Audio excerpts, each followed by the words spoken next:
And that is cool. I am alive. Yep, I am live. And today is 5th of August 2025, Wednesday. And yep, and let's just begin. I will be solving 1200 level questions and let's see how I do today. Yesterday I did one more question after the stream on CP31 and then I tried to do another one, but I was unable to. This one, friends and restaurant, like, okay, I will look into it later on my own again. And I have started to do this thing here in the notes section of CP31 sheet. I am writing down the time it took me to do these questions so that when I do these again in the future, I will compare and see how much I have grown. So that is a nice thing. And I will go to CP and here stream health. Yep. And stopwatch. I will start my first question after eating a bit of water.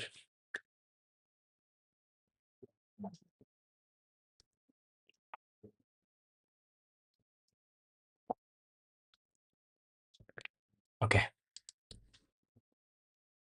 There are n houses numbered from 1 to n on a circle. From 1 to high value 1 to n minus 1. Numbered from n to n on a circle for each management house I and I plus 1 are neighbors. Additionally, house n and 1 are also neighbors. Initially, M and N of these houses are infected by a deadly virus. M out of N are okay, each morning. Serno can choose a house which is uninfected and protect the house from being infected permanently. Every day, the following things happen in order. Serno chooses an unaffected an uninfected house and protect it permanently. All uninfected, unprotected houses which have unaffected, unprotected. At least one infected neighbor become infected. So no wants to stop the virus from spreading. Find the minimum number of houses that will be infected. Minimum. If she chooses optimally the houses to protect, then every day so choose a house to protect before virus spreads. Also, a protected house will not be infected forever. Not be infected. Never will be infected. Okay. I have this and this, and M houses are infected. M and N and M. The second line of each test case consists of M distinct positive numbers, A to M, indicating the houses infected initially. Shit.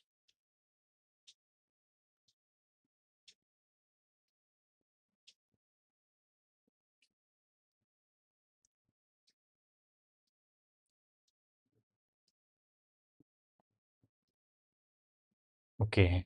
Which houses can I save then? Shit, is this a graph problem? Shit, I have never done problem of this kind. Let's see. And N and M and then the infected houses. So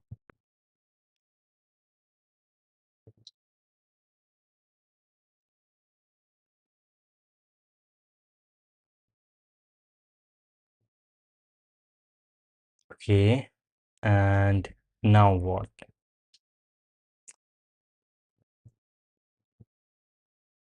Okay, I have to be very calm while doing this.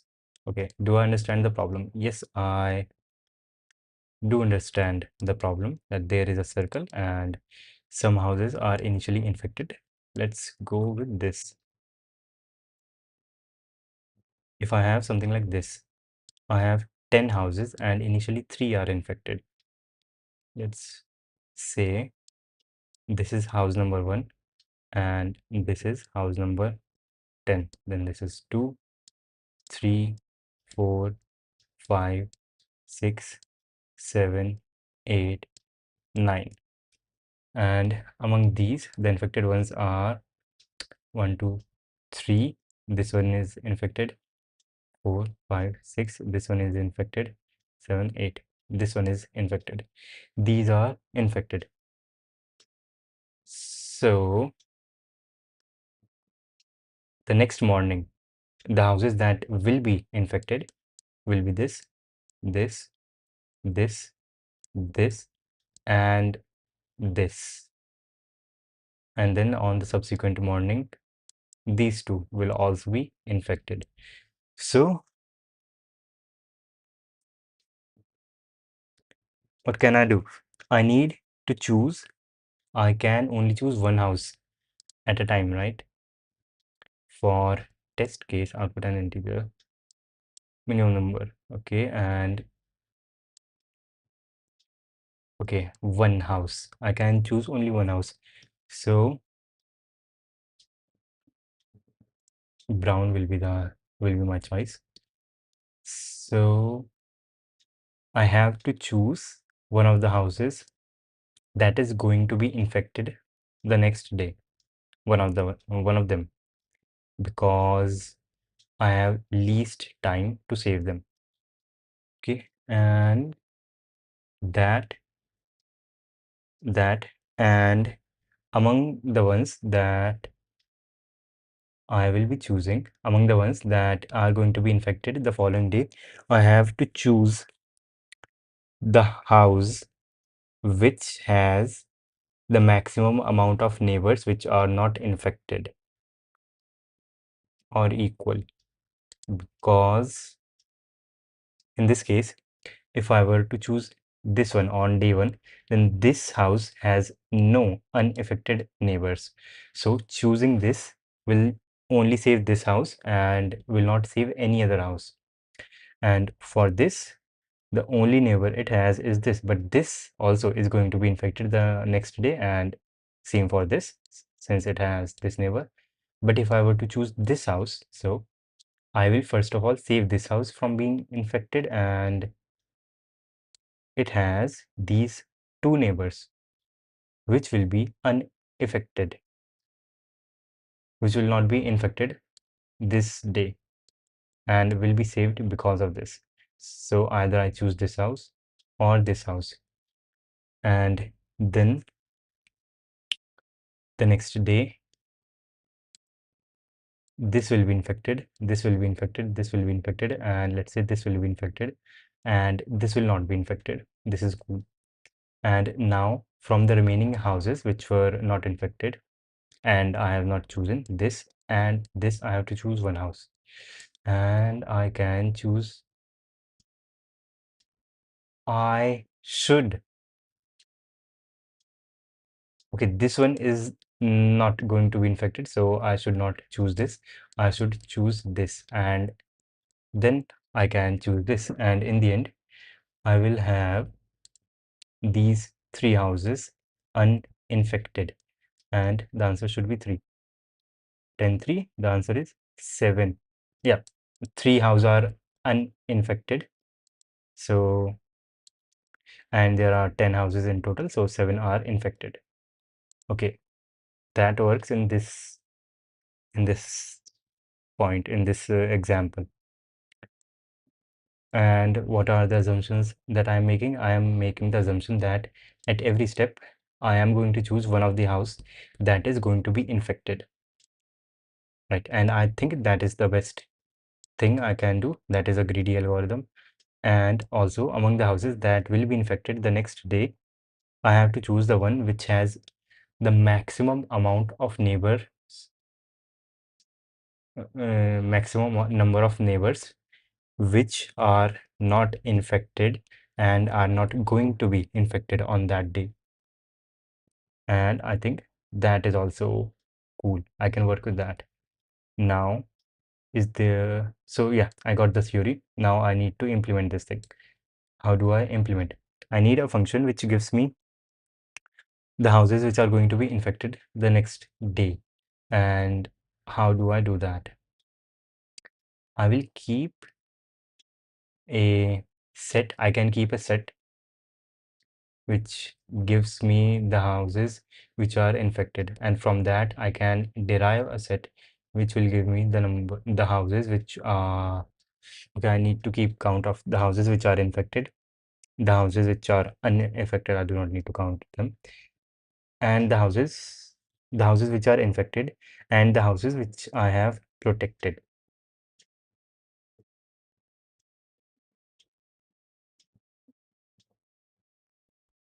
Or maybe if I put this in an array using 0 and 1, I can do this like in n square. What are the constraints? T, I do not need T, and M is a minimum so M is not going to be this. 10 power 9.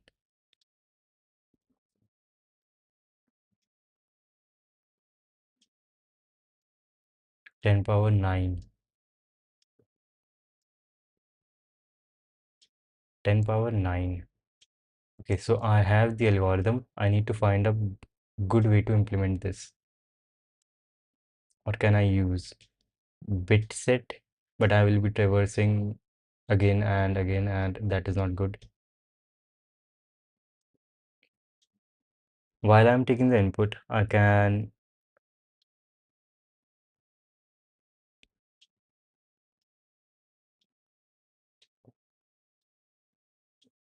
while I'm taking the input, I will have shit is the order that M is given to us.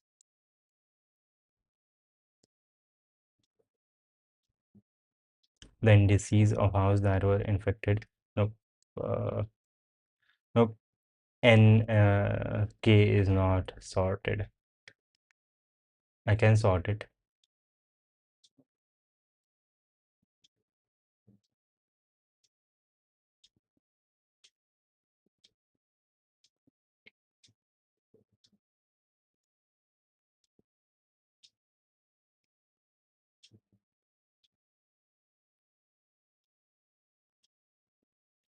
Maybe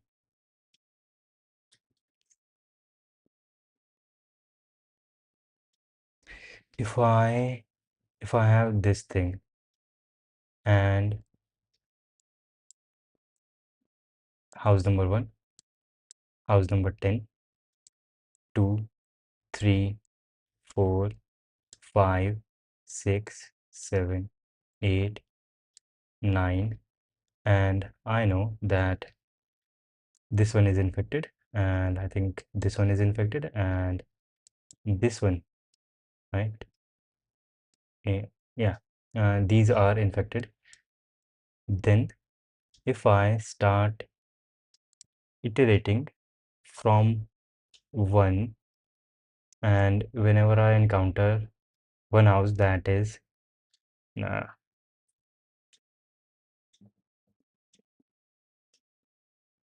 nope, I need to choose the one which has maximum amount of neighbors which have not been infected and not been protected. Shit, the time complexity is the only thing that is troubling me right now. How can I even implement this after taking the input?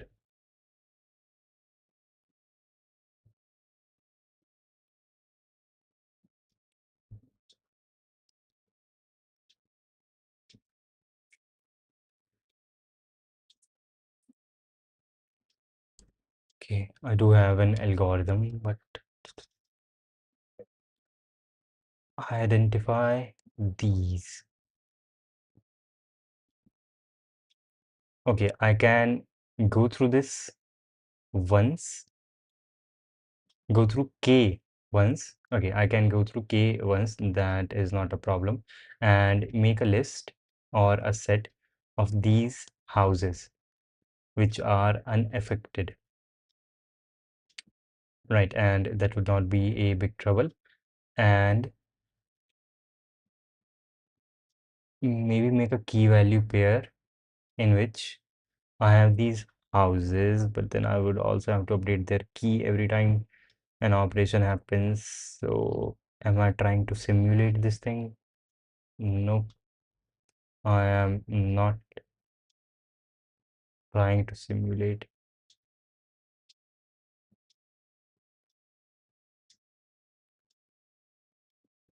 Okay, I need to find these intervals of unaffected houses. If I do that, then the maximum amount of houses I can save in this would be if I first choose this house, and when I do that, this one will be infected, and then I choose this house, right? And therefore, this one will never be infected, so that is cool, and I have saved 3. So one will be gone from every interval. And but okay, I will take all the intervals and sort them from high to low. So here I have 4, 4, interval of 4, then an interval of size 2, and then an interval of size 1. And I will keep a counter. I initially is 0. And when I see this, I initially, let's say, is 1. And when I see this, I go to 4, and I will also keep a list of houses, a counter of houses that have been saved. Initially, it is 0. And when I see 4, the biggest number of houses that have been not infected, then I will do what I will do is I will add 4 minus I into s plus equals this thing, so s becomes equal to 3, and I to save this I have to always go through 2 operations, right? First choosing one house on one end and then choosing a house on the other end. So my I will increase by 2, so it becomes 3, and then I see is this thing okay. So no, no, no, no. Initially the counter would be 0, and 4 minus I minus 1 because one house will be gone, and then I becomes equal to 2. 2 houses are already gone. So then I subtract from 2 the number of houses that are already gone, and I will get the number of houses that I can save, but it is 0. So whenever I encounter 0 or negative, I will stop my iteration and I will return S. That is cool. That is cool. And then that I can also implement. That would not be very hard to implement. Just this thing. How do I do this? I will figure that out initially and end. Okay. And I do this while I'm taking the input. Nope. First, I will sort it. Sort a dot begin and a dot end, and then int first equals 0. I'm supposing that this is the index of the house which has the index of the first infected house is 0. And do I need last? Nope. I need C, current number of uninfected houses, and then for int I equals, I will have to iterate to n. No, I can iterate through k. Yep. For int k equals, k is just the index of the house that are infected. For k in a has been sorted, so this will be the first house that is infected, and it is just simply equal to a0, and a0 Okay, and we infect, no, we enter, it represents interval, the number of intervals. And yep, the number of intervals. Okay.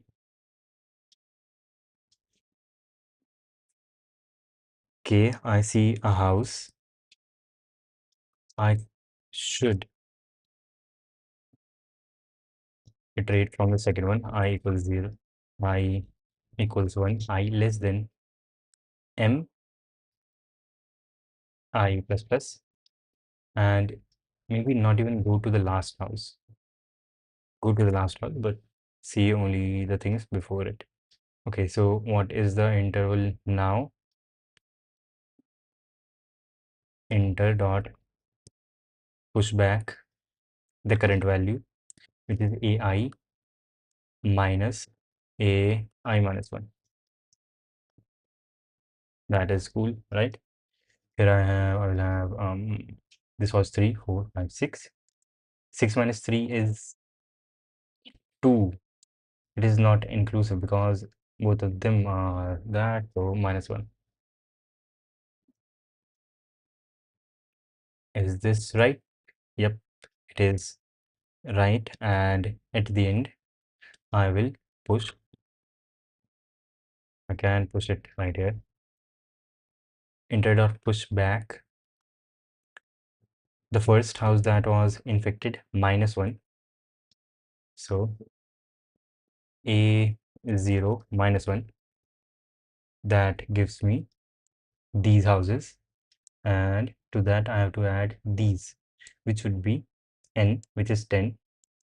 10 minus the last house that was infected, which is 8 in this case. So n minus this minus plus a bracket n minus 1, um, n minus a bracket n minus 1. That is correct. And now sort enter dot begin and enter dot end. But I have to sort this in descending order, and int I equals 0 and int s equals 0.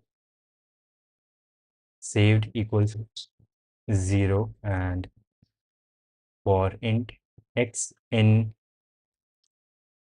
enter, I will see this is the first house that has been saved. So if enter minus I greater than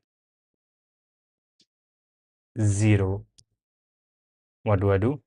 I do I do saved plus equals add to saved x is the interval minus I minus 1. Okay, enter does not mean anything, and also I plus equals to increment, and then C out n minus saved. Let's see, and that should not work due to segmentation fault. Why? This is cool. I start at 1 and go up to m, and why do I go up to m? I don't know. I have to go up to enter dot size, and wrong answer is better than segmentation fault, and minus should never be.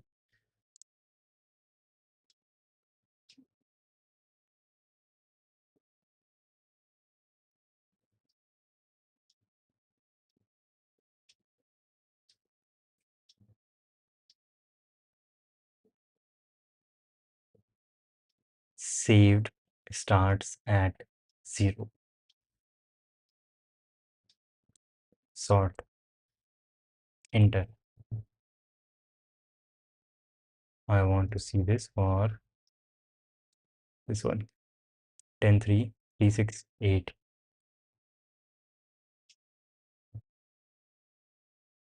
Plus C. Virus. Only one test case which has 10 houses, 3 and 3, 6, 8.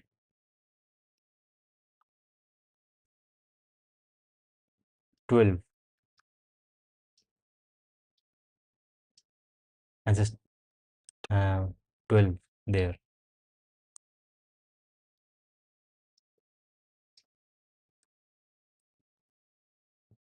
Okay, shit. Okay.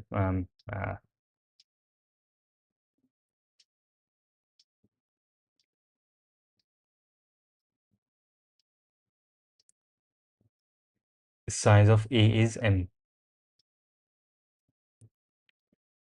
I'm going up to every infected house, so should have what? I'm iterating through A. The size of A is M. And why am I keeping C?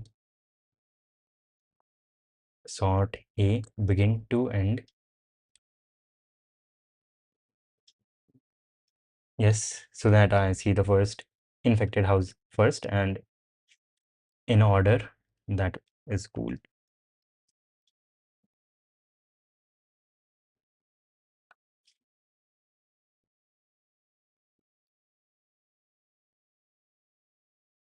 Should have worked. 1, 10, 3, 3, 6, 8. 12 does not make sense. And the answer to be -1. Okay, 2 and 1 are correct, but 12 is not. 12 is not. Because I am doing this pushback. A0 should be in this case 3. Right, 3, 6 and 8. A0 should be 3 and 3 minus 1 gives me 2 houses, and from the end I add to that 10 minus 8. 10, n is 10 and a n minus 1 is 8. So 10 minus 8, 2. So 2 plus 2, 4. It should have been 4 instead of being 12.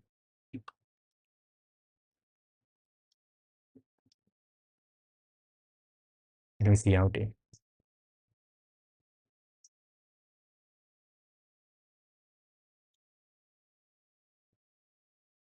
What is Juan Clang? 1, 10, 3, 3, 6, 8. Okay, 3, 6, 8 is cool, but 12 is not. And m equals 3. So this loop goes to I equals 1 and I equals 2. So that is also correct, but this is not. A0 is 3 and 3 minus 1 is 2. 2 plus 10. See out A0 minus 1 plus n minus a n minus 1.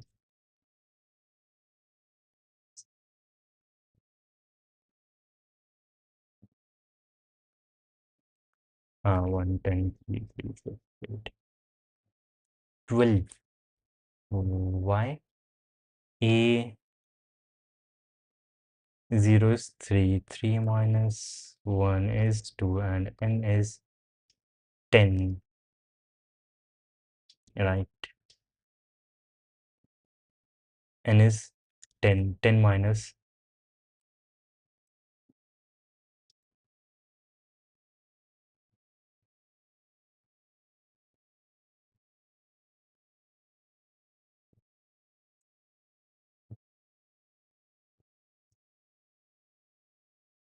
Now I should see 3 or something like that. I do see 2. 2 is correct. 2 is correct. And now for the other part, which was n minus a n minus 1. Okay, yes, I am stupid, I admit. N minus M minus 1.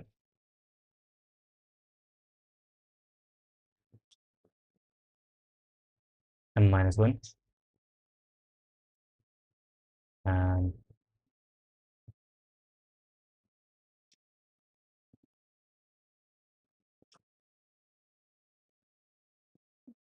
clang and okay. 1, 10, 3, 3, 6, 8. 7 is correct. So what is wrong? 7 is correct, 5 is correct. This is wrong.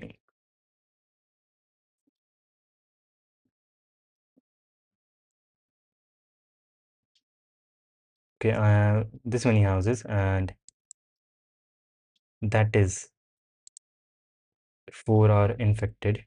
Only 1 is infected. So the number of houses that are not infected is this much, and it also wraps around. So let's say in this case, when I have like houses are like this, and this one is infected.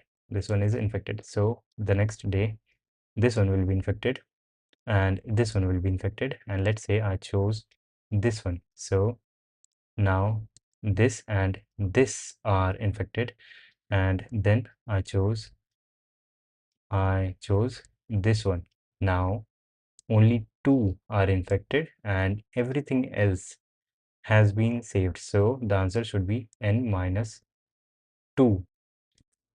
I have to return the number of houses that have been infected. It should be 2. Answer should be 2 for second last one, and it is 2. And what do I say? I also say 2. So that is correct. 5 is also correct. But here I say 13, but it should have been 15. Why? So this is not the biggest interval. In this case, I have houses like this. Okay, what are the intervals that I have? In this case, these two are already infected, and I guess house numbers 8 and 16 are infected. 10 and 16 are infected. Let's say this is 10 and this is 16. So my saved array would be from 1 to 10. 1 and 10 are infected. That leaves 8 houses which are not infected in that interval. And from 10 to 16, there are 5 houses which are not infected.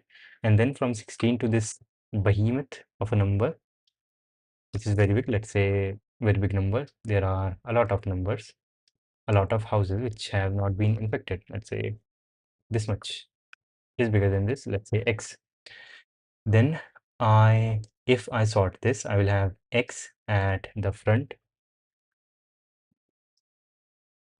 X and then 8 and then 5. So obviously I would like to save X minus 1 houses first. X minus 1 houses saved. So initially there were 4 infected. Now there is 1 infected in this interval. So 1 plus, okay, what if the intervals are overlapping?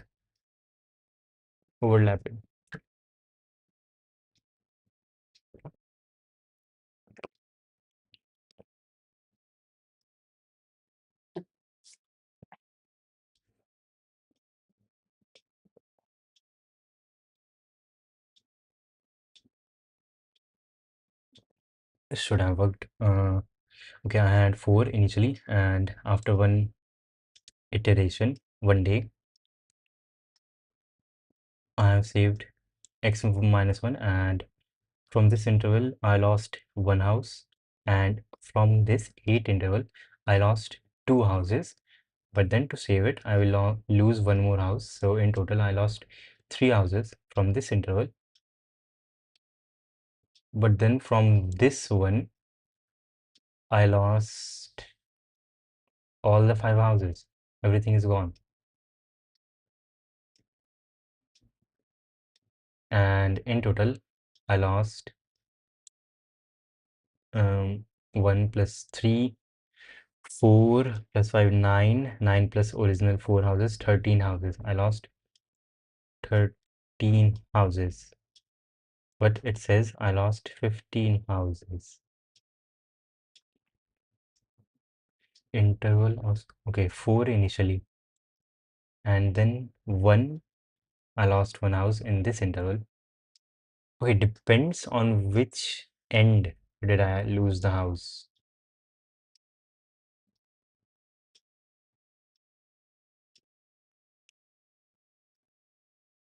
Okay, I lost 1 house in this, and while I saved that, 2 houses got infected in this 8 interval from both the ends, and it became 6, and then I say choose 1 more house. Okay, on the first day before infection I chose that. On the second day before infection I chose that one got infected, then I chose that, and there that one got infected, then its range decreased and now it is 6, and before being infected I made my choice, and 1 more got infected, so in total 3, and then I made another choice and 1 more got infected, but on the other side.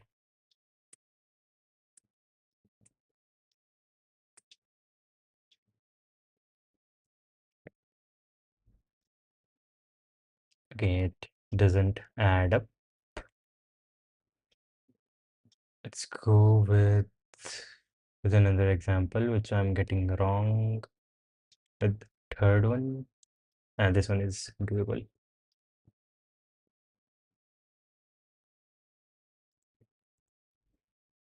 I have 20 houses, so let's go with intervals. The first infected house is at index 3, then at 7, and then at 12. And between 3 and 7, I have houses 4 to 6, 4, 5, 6. So an interval of 3. And between 7 and 12, I have 8 to 11 houses, 8, 9, 10, 11. Interval of 4. And between these two, I have 2, and this goes back till 20. So 1, 2 from the start, 1 and 2 houses from the start, and from the end, from 13 to 20, which is 7, right? 13, 14, 15, 16, 17, 18, 19, 20. That is 8 somehow. Yes, it is 8. It is 8. Yes. What's up? What are you doing? Hey, is this CP? Yep. Find some special number in CPP. Some special number in CPP. Special number. Ah, too difficult. Maybe I should learn some easy thing first. Yep. Go. You can learn some easy thing. Special number. And this is what I'm doing. This question from CP31 sheet. And time is ticking. Okay, so from the start I have 2 houses, and from the end I have 8 houses. So in total in this interval I have 10 houses. So here 3, 10, and if I sort them from descending order, 10, 4, and 3. Therefore in this interval 10, 4, and 3. What I can do best is from this house, and initially I have 1, 2, these 3 houses in fact.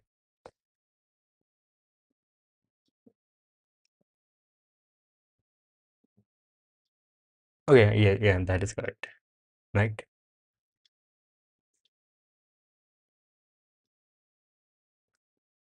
Saved. I'm writing saved. Yeah, that's cool.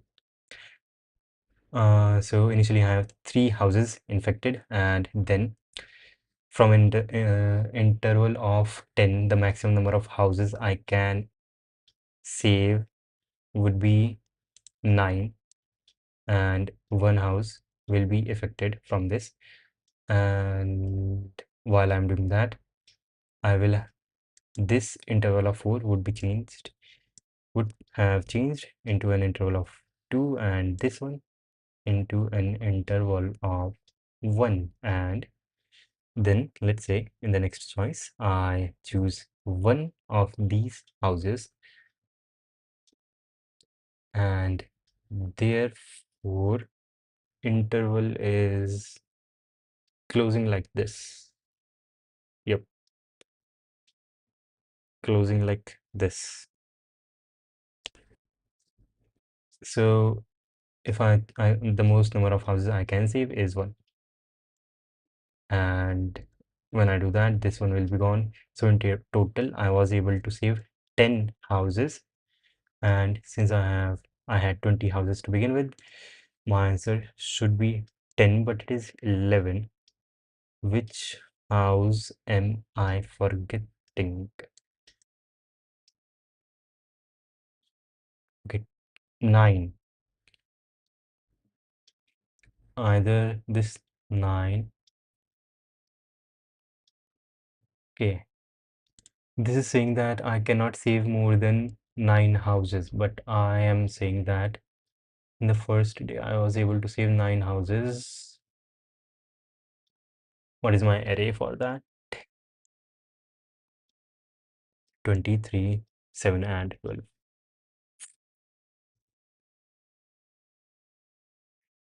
Enter and sort E to begin, and after this sort this and C out, like I till enter.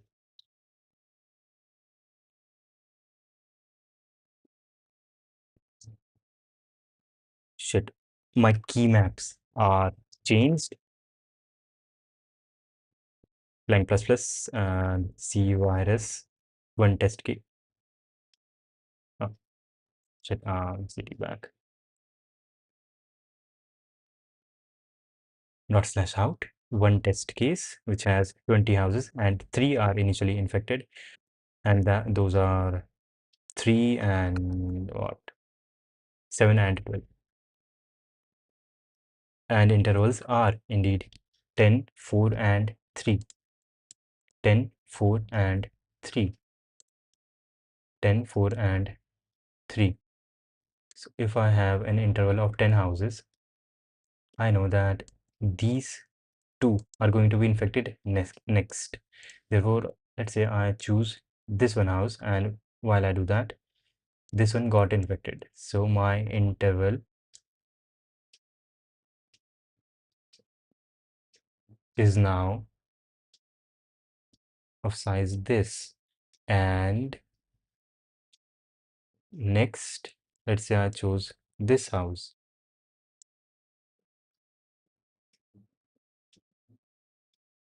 Then that interval, which was of size 4, 1, 2, 3, 4, when I chose this, these 2 got infected. And when I chose this, shit, these 2 got infected. Okay, makes sense since it is increasing from both the sides. Okay, so whenever I save one interval, the others, they decrease by 4 instead of 2. See, and shit, I was expecting to see correct answer. Okay, off by 1 in the fourth last case, which is this one. Do I have to write some optimizations? Once I have chosen one interval, this one biggest, that is the best thing I can do.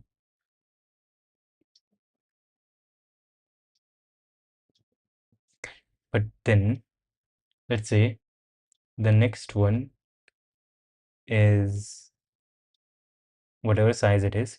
When I made this choice, this one got reduced by 2. And if I make my next choice, instead of this, if I choose one of these, then this one will be reduced by 1, and this one will also be reduced by 1, and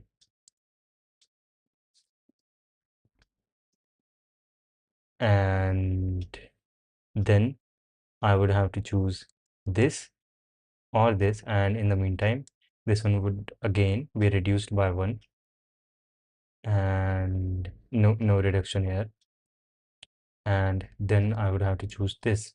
So in total, did I save any reductions by choosing this first and then switching over to this instead of going over here? So in this I saved one more, but that led to one more house being infected on this side, so that shouldn't be a problem, but clearly something else is a problem.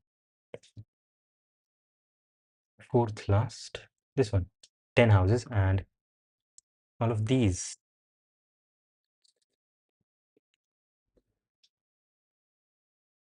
are infected. Okay, a lot of virus. This one is house number 1, 2, 3, 4, 5, 6, 7, 8, 9, and 10. And initially this is infected, 3, 4, this is infected, this and this and this. So what is the best I can do? Let's say I choose this one house, that is the highest interval that I have, and when I do that, all the rest get infected, and the answer would be 9. 9 houses got infected. That is the best. 9 houses did got infected. And why do I say 10?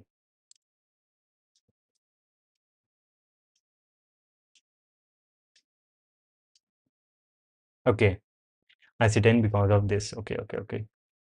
If the size is 1,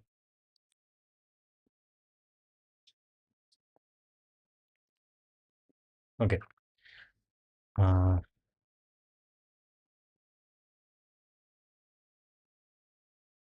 see if x minus I greater than 1. If it is 2, then also I'll be able to say 1. If it is greater than 1, then if it is greater than 1, then do x minus I minus 1, else do 1 instead of 0. Okay, correct. And are there any mistakes? There could be. Are there any mistakes? I thought, okay, what were the mistakes? First of all, this one, when interval was like this. And what was the other mistake?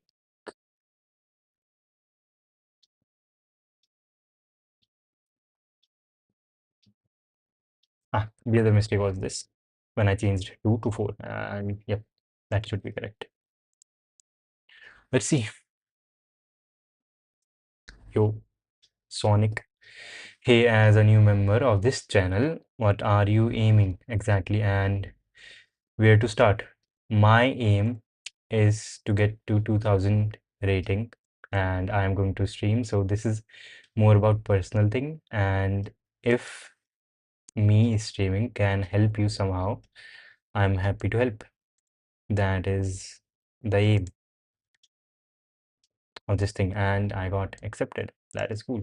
And also streaming every day makes me regular, which is also cool, which is very cool actually. If being regular is pretty cool, and it took me 47 minutes to get this one right, which is bad. Well, but I guess not as bad as compared to if I were not, if I were to do if I were to not do the question at all. Next one, mirror grid, and let me drink some water.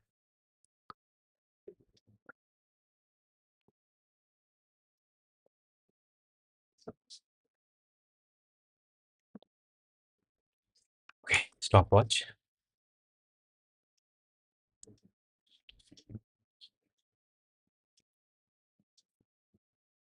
Let's go. Okay, you are given a square grid with n rows and n columns.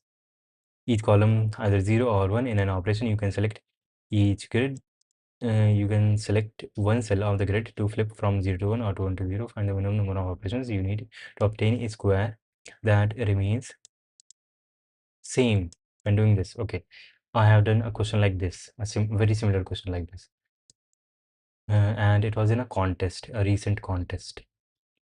Okay, when it rotated, okay, all of these times. So for this to be same,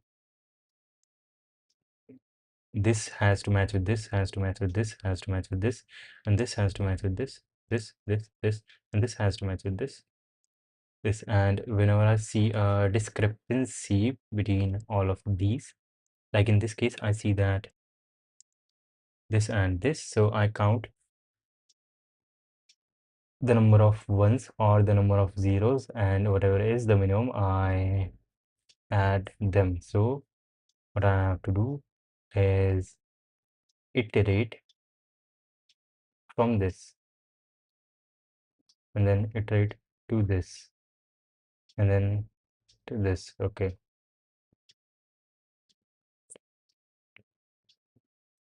and match. Okay,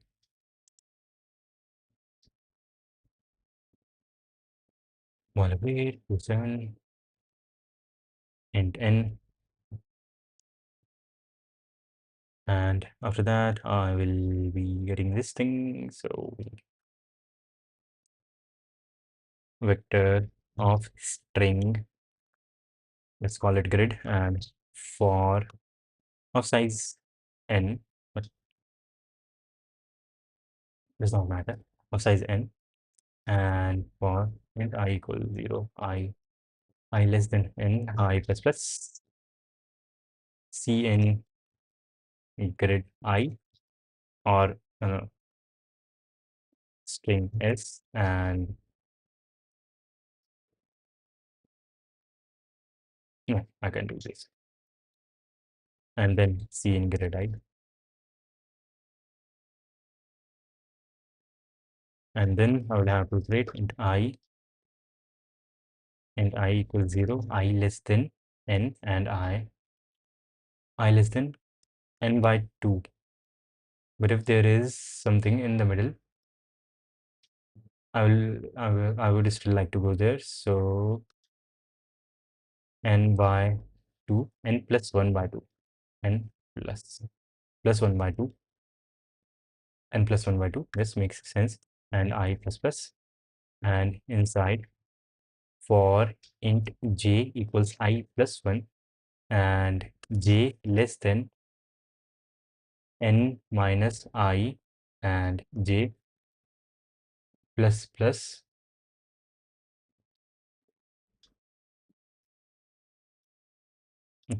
yeah, and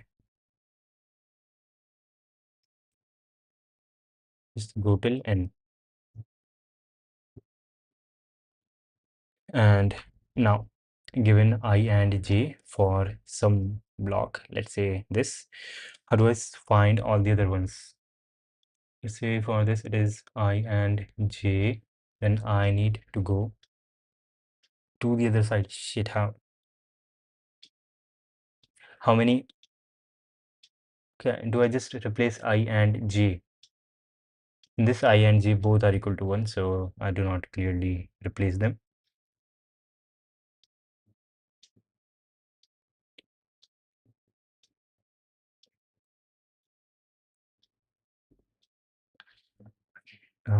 First I have to check in this direction, this and this and this, given this and this. Compare this with this, compare this with this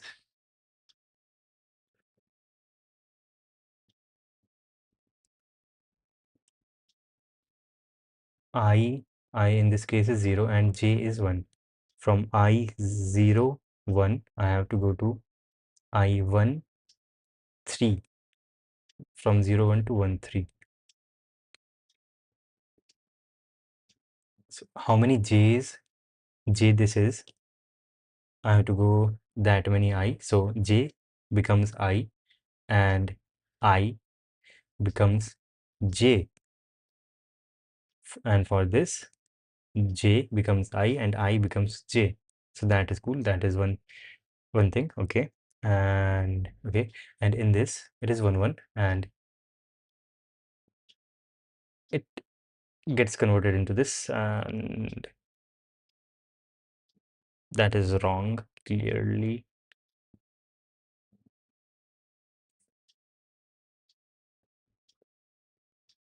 Yeah, when I rotate this, I j does get converted into I, no doubt, but I gets converted to I gets converted into j and n minus 1 minus I. The new j would be n minus 1 minus I for this. Okay, the new points would be if the current one is j and I. So grid I j not equal to grid j gets directly converted into I and I becomes n minus 1 minus I. Then one thing, that is one iteration, and then about the next time this happens. The next time I rotate it again and the same thing happens.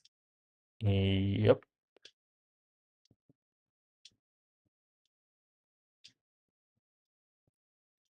Or I can convert this directly into this. So I goes to the other side and becomes n minus 1 minus I, and j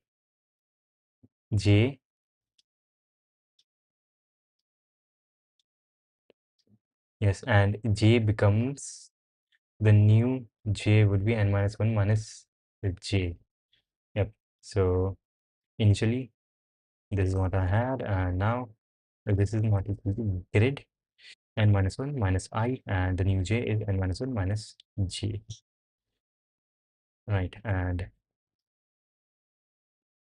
grid I j not equal to grid from this to this. Let's say I rotate it like this and I had some I had some j.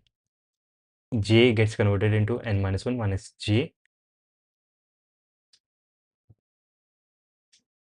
Yes, n minus 1 minus j, and I gets converted into j. So the new I is j, and this is n minus 1 minus j minus I. No,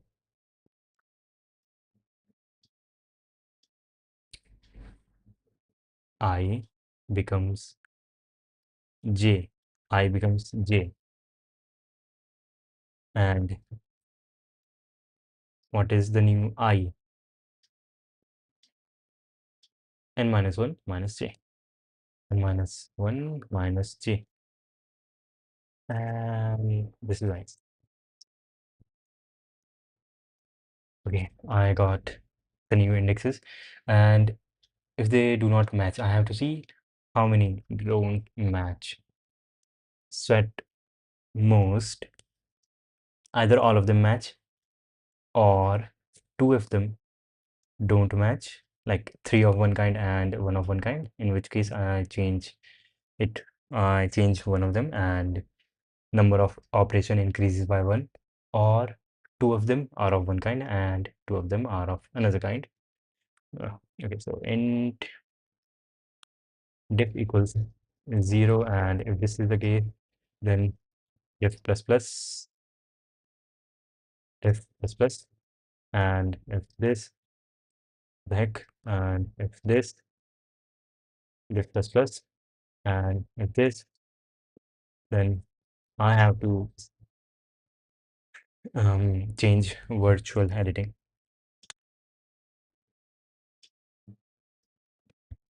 Okay, so I am calculating how many are different from this one, and if all of them are same, that is cool.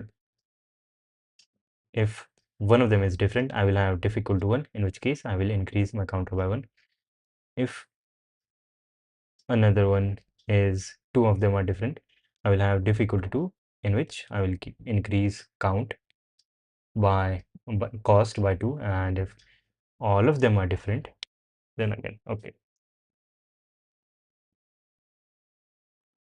int cost equals 0, and if cost plus equals diff, if diff equal to 1,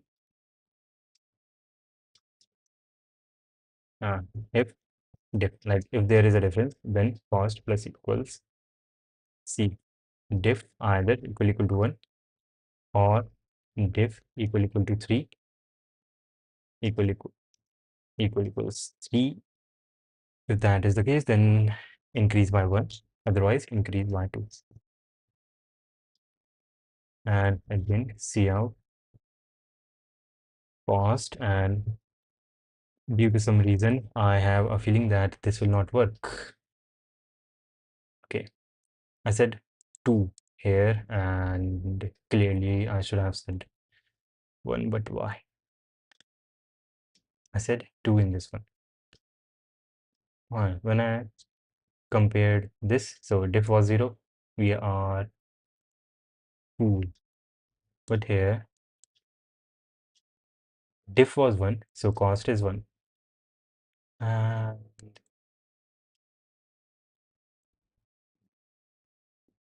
then this.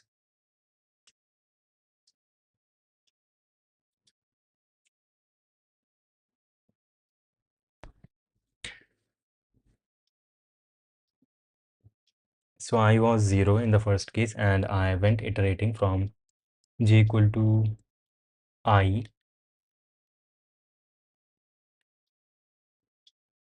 J equal to I. J has to be equal to I. Yep, j equal to I, not I plus 1. From this j equal to I to n minus I, which is this, right? And in the next case, I got increased by 1. So I will start my iteration from this thing, or I shouldn't iterate at all.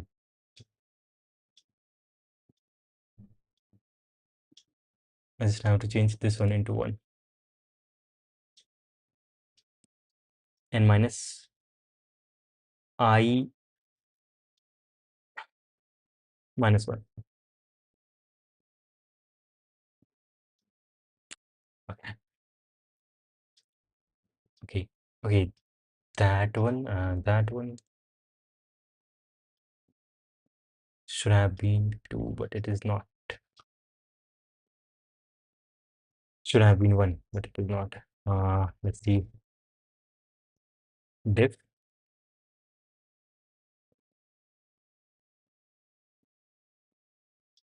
What is the diff? Okay, I went 2 ahead. Okay, diff was 2, and was it?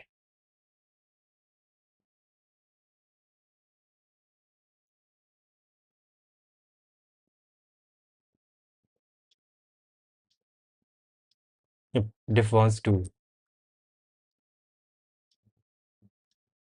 Diff was 2. And in the first case, it was 0, but in this it was equal to 2. Why? I'm comparing it with this, and this, it should have been 1.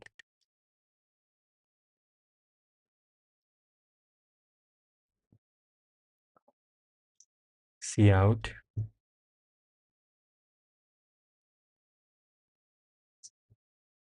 diff and okay, f 1, 2, 3. Let's see which one were diff. Okay, how do I know 1, 2, or 3? Right.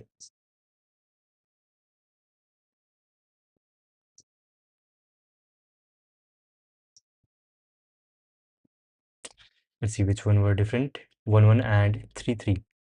1, 1 is this, and 3, 3 is this. So some clear mismatching with 3, 3. Ah, okay. Ah,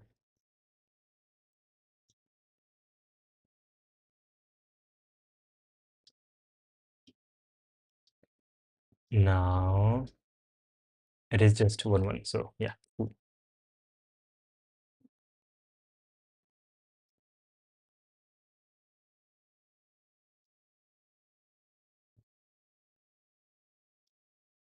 Okay, correct answer, and yeah, should work. It should work. It should work. Let's see if it does. And I want to get this right in first try. And if I want that, then let me check again. I'm iterating, right? I from 1 till n minus 1, and j goes from I from this to the end. And in the next case, I am iterating a smaller block. And now I'm going till n minus 1 minus 1 and starting at this point, and I keep doing that. What if it is something like 3? Initially n is 3, and in the next case I start I at 1 and I compare it. Cool, cool, cool. This should work. And yo, hello Jatin, how can I reach to you? I need guidance from you. Mini hop, you can ask whatever you want to ask from here. And I think I have my inquiry email in my YouTube channel's description. You can go there, I guess. Hey bro, are you in college or school? I am in college right now. It's quite easy yet confusing program. Yeah, the implementation is, but the idea is not. The algorithm is easy, but the implementation is kind of hard, and it is accepted. So it was correct. And Divyanshu, I am Anu, but can someone answer me, please, in a world where AI can code everything? Is it worth to learn coding and getting better at it at this level? Well, AI cannot code everything, and I myself, I do not know a lot, but I have written code that is better than AI. So it is like not bad. Okay. And if this is your view about AI taking your job, is there something else that you are doing instead of coding, which will get you a job? So if there is something that you can do, then do that. Yes, because it's fun. Yep, it is fun. Like, hey bro, where can I get these problems? Yep, here are the problems. And yep, sorry for not reading the chat as much. Yeah, here are the problems.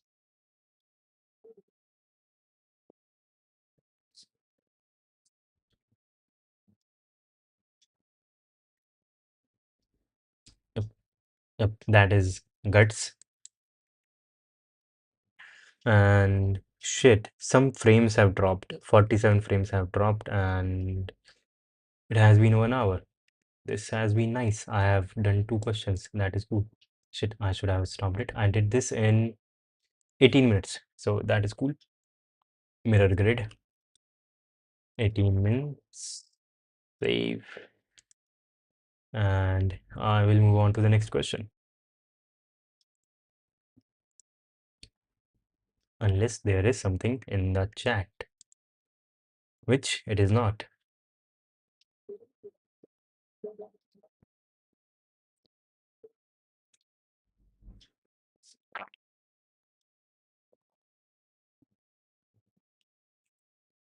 Okay, I have to be calm while solving these, and yep, calm and cool. I do not have to be rush. I do not have to rush and get these wrong, right? Yep, I did that one. Okay, and in the end, I will review these questions. Okay. Yep, what is the name of the site? It is called CP31. From here, I'm seeing all the questions, and like this is a list of the questions, and I'm solving them here on Code Forces, a Russian website by TON, the Open Network. And let's begin. Slavic has an array of n of length n consisting only of zeros and ones. In one operation, he removes either the first or the last element of the array. What is the minimum number of operations Slavic has to perform such that the total number sum of the array is equal to s after performing all the operations? In case the s can't be reached, obtained after any amount of operations, you should output this. Okay, and so this sum is this. I can reach that. Okay, this is easy. This seems very easy. Boilerplate 26 int n and s cnn s, and then the string a cna, and also the sum. So first I will iterate and see the sum, and then I will have to iterate again. Okay. For int I equals 0, I less than n I plus plus, and int c is current sum, it is 0, and if if si equals 1, then c plus plus. Why is this wrong? Because of this. Okay, and after calculating the sum, should there is space. Okay, I cannot take it in as an array, as a string. Shit, I said I do not have to rush. VIAN and int c current sum is 0, and for int I equals 0, I less than n I plus plus, and see if first of all take it in a I c in a I, and then if a I, if it is 1, then c plus plus, right? And then if current sum, I can only reach it if current sum is lower than the target sum, then c out -1, and else if c equals s, then c out 0. That is, I already have the sum. Else, let's see. I need to get two ones as fast as I can, but not to any ones, right? In this, yeah, greedy algorithm would not work. I want the sum to be equal to 2, so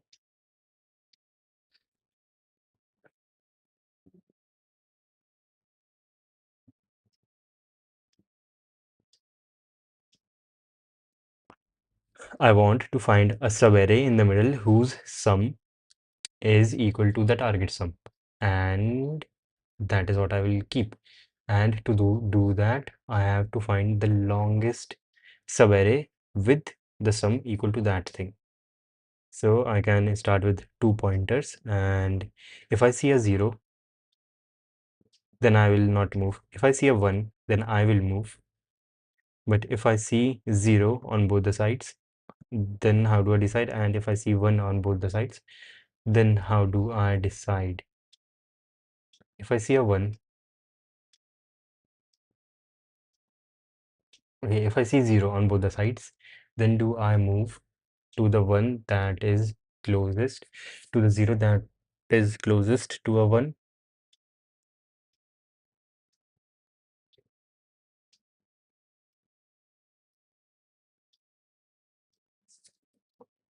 Here the sum is 3, and I guess I can choose this subarray, or maybe I can look for all the subarrays which have a sum equal to 3. Yes, and find, just look for the longest one. Okay, if this, then int l equals 0, and r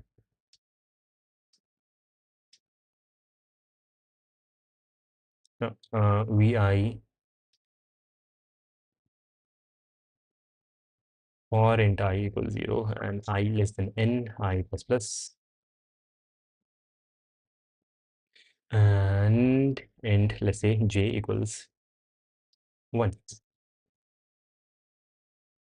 or 0, and int current sum is 0. And what is the invariance? Invariance is that I and j both are inclusive. Therefore, current equals A0. Now, while current is lower than S, while current is lower than S, what I will do is,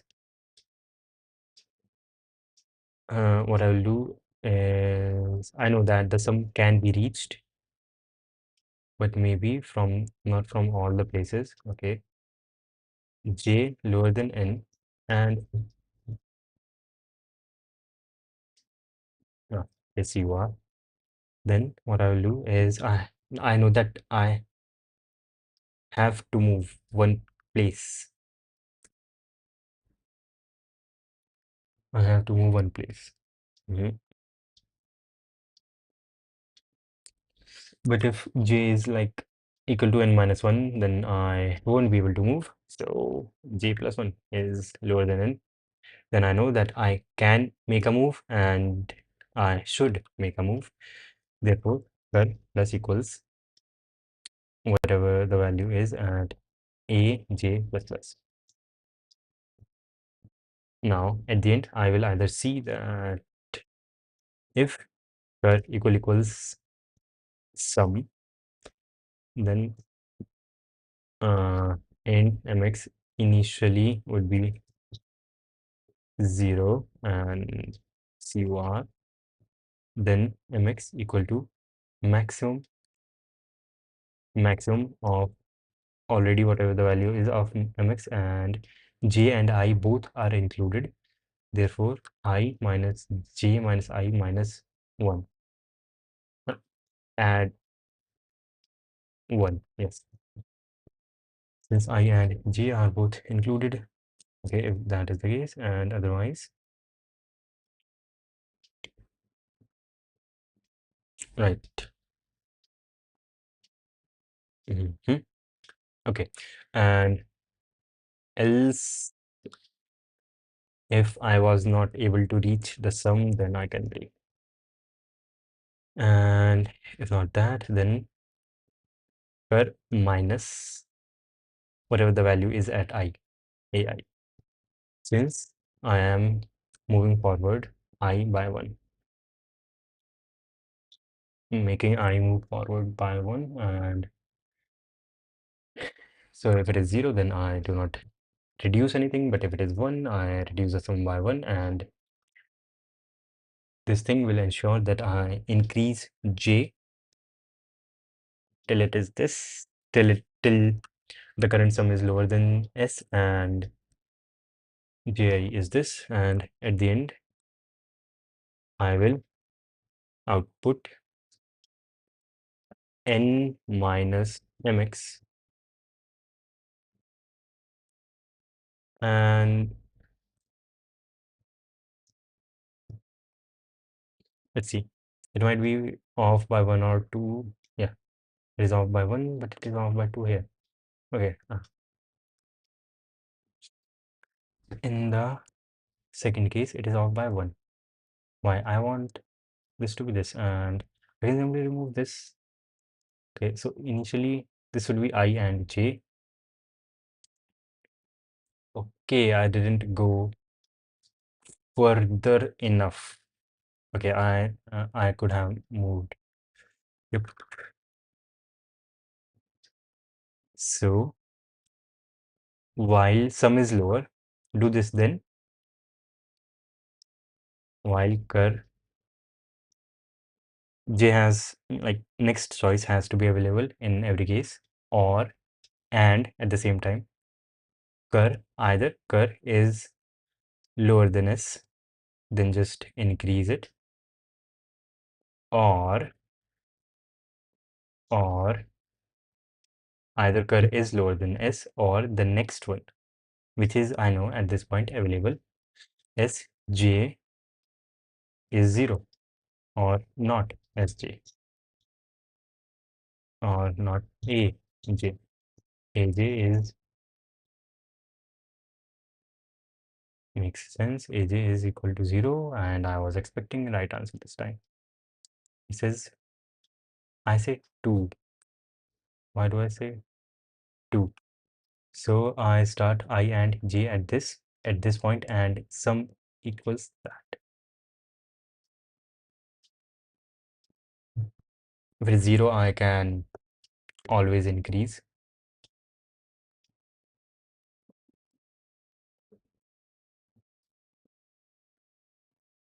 I could have moved, right? And one of these.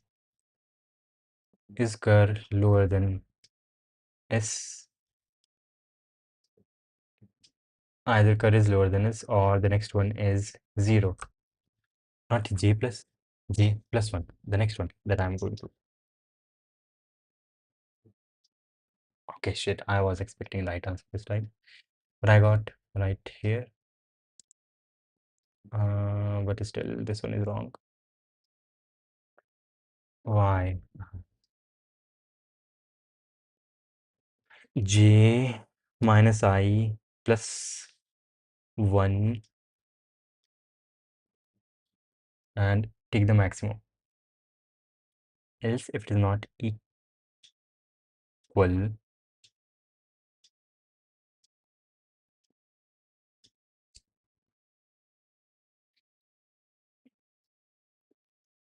I know that the next one is available, then current sum is lower than S.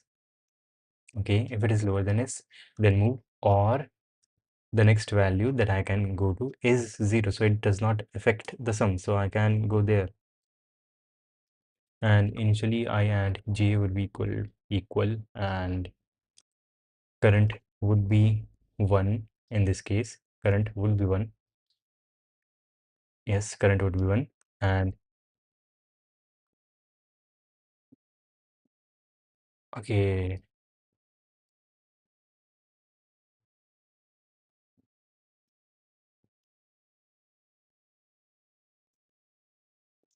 maximum is this. Okay, maximum 0 does not change anything. Then I see, can I make a move next? Yes. And is my current sum lower than s? No, it is 1, and s is also 1. Is the next one a 0? No, it is not a 0, so I do not go there. I see, I go inside this. Is the current sum equal to the target sum? Yes. And take maximum of mx. Mx is 0, and I and j are equal, so this is 0. 0 plus 1, 1. Mx becomes 1. Okay, and then, okay, that makes sense at every point, since I didn't increase j, yeah, makes sense. If j and I are equal at the end, okay, if sum is equal to 1, that is the case, right? Okay, so because of this, I increased I by 1, but my j didn't increase. Makes sense. So if I equals j, then j plus plus. And this would only be the case when I am looking for a sum of 1. Okay, I was expecting correct answer. At least I got correct in this. But here in the third one, this one, I want the sum to be 3. So what are the subarrays that I can have? Here it is 0. This is one of the subarrays. The size is 5. Then I move 1 forward and still here the size is 4. Then I move forward and here the size is 6 actually, and this would be the longest one possible. Therefore 6 is the longest one. I can remove this and this, so the cost would be 3. Answer should be 3. It is 3, but I say the answer is 9. How did I come up with that?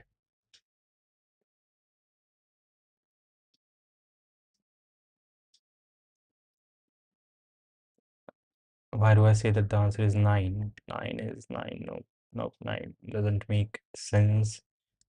In which case max would have been 0, in which case I didn't find any matching pairs and any subarray that matches this thing. Why? Let's see. Let's see.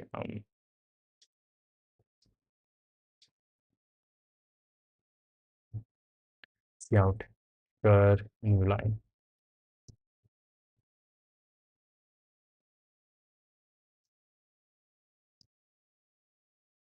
Okay, and this was the input plus 3 and 9.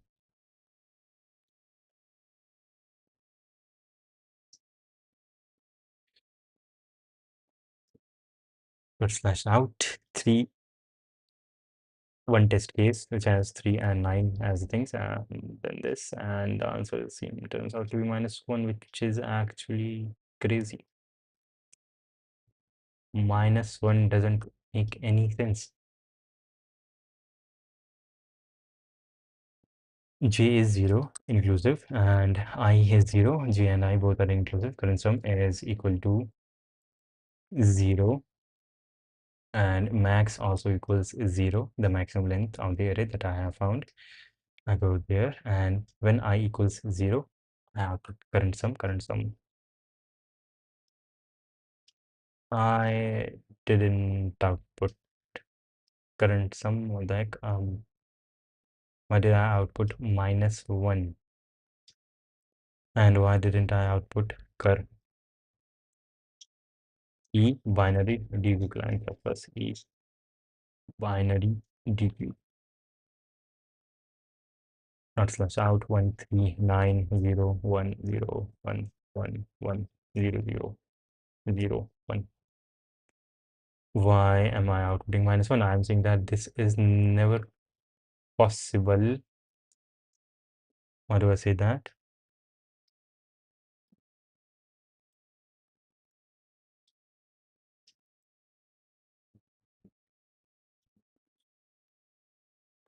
Okay, it is 9 3, not 3 9. Okay, I say that because I'm stupid. It is 9 3, and then the whole thing 1 0 1 1 1 0 0 1.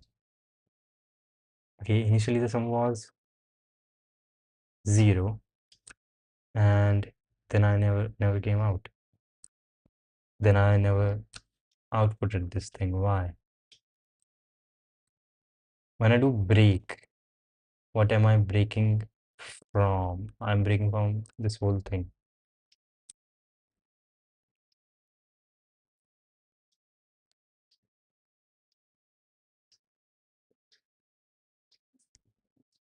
Okay, shit. Here I am adding the current value again. I have to add the next value of j since it is inclusive. And let's see.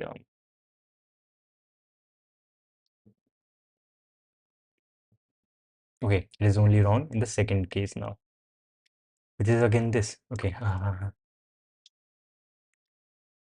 which is again this.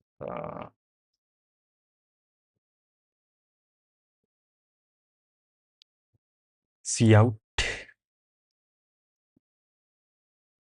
and clang dot slash out, and I have one test case 3 1 test case 3 1 1 1 0. I say that the output is 0, and initially cur was equal to 1, which is the current length, was equal to 1, which is correct, but then the current, okay, it was equal to 1. That is cool. Okay, that is cool. So, and both of this would have been false, and I would have seen max would have become equal to 1. Okay, and then I see that I and j are equal, and if they are equal, then I have to add the value of whatever the cur is. Yes. The next thing is, so cur, that is current sum, cur equals a plus j or plus j.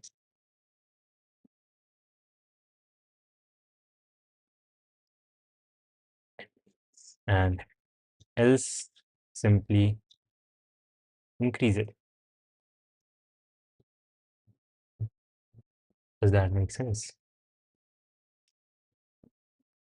Go to the next j and then increase it.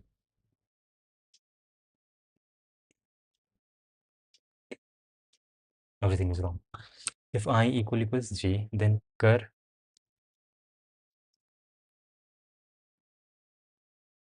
equals to whatever the next value of that thing is. Should have been 1. Otherwise, I do not increase j.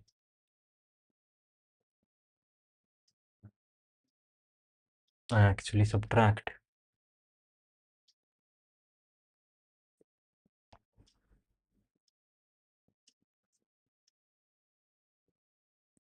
If I equals j, and I know that in the next iteration I will be increase,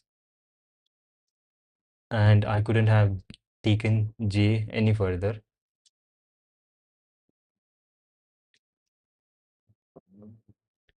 So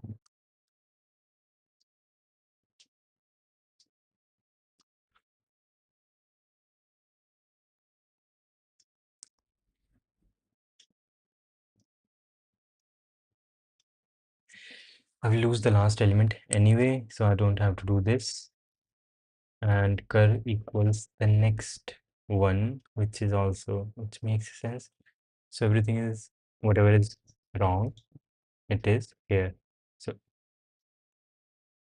cur minus equals ai, right? Since I am moving this anyway, then if I equals j, then what I will do is I will have to increase j by 1. So cur plus equals a plus j, whatever the next value is going to be.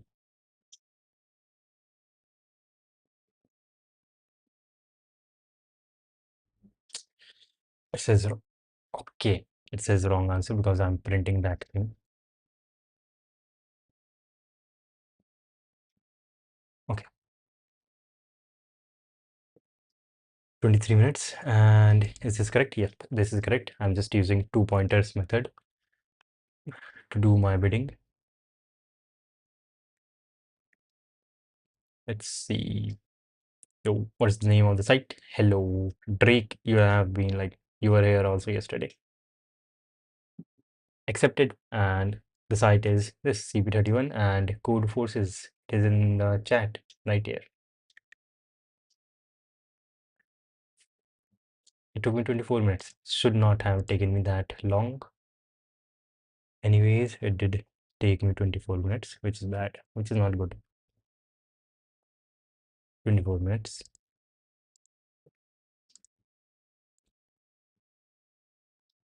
Shit, is code forces down? Because this is not syncing. If code forces is down right now, that would not be very cool. Shit. Seems like it is. Or maybe not. Yeah, it is on. Cool.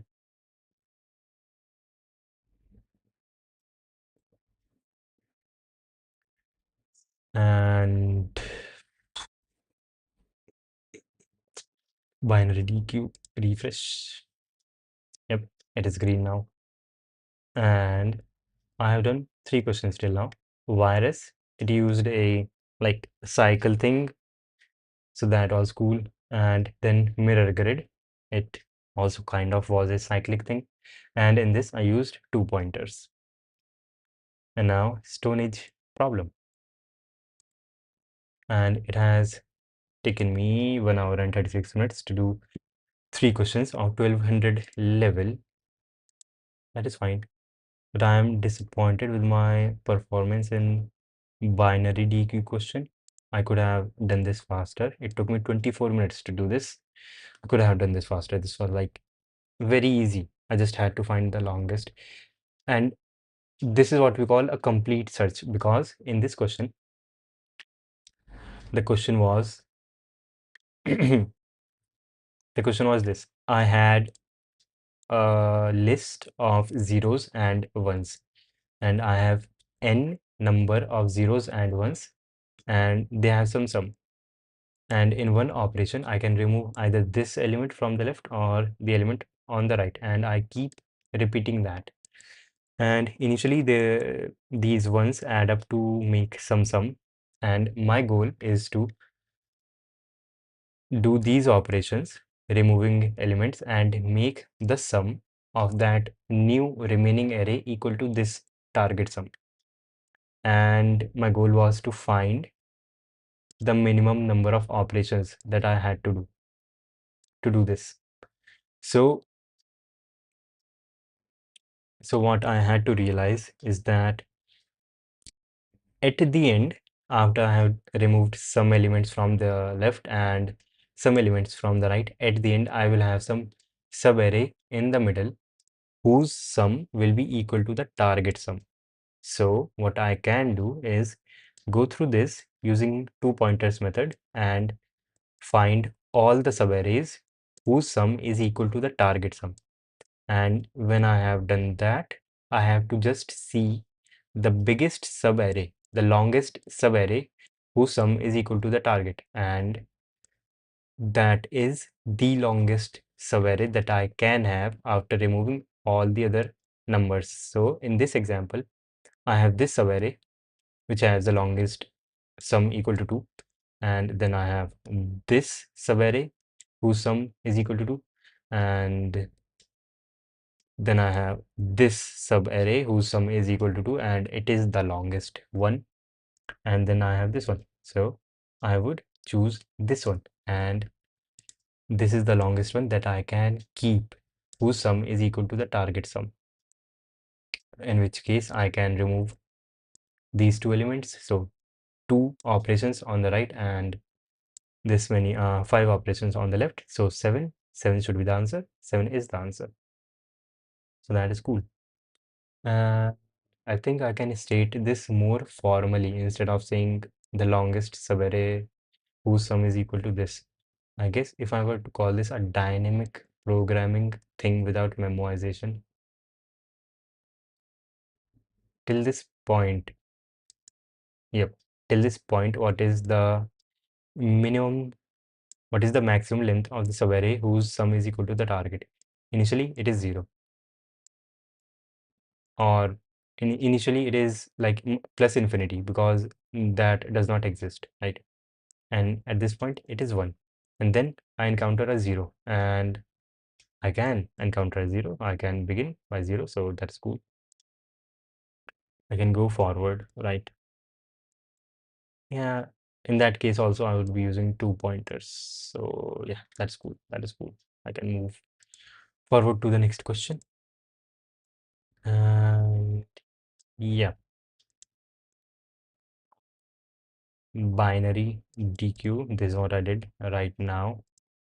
And I will be doing this one now. So this is crazy. Like I got 4 questions accepted. That is like crazy. This one I did yesterday. Yep. I did this one yesterday by myself at home, and this one was actually pretty cool.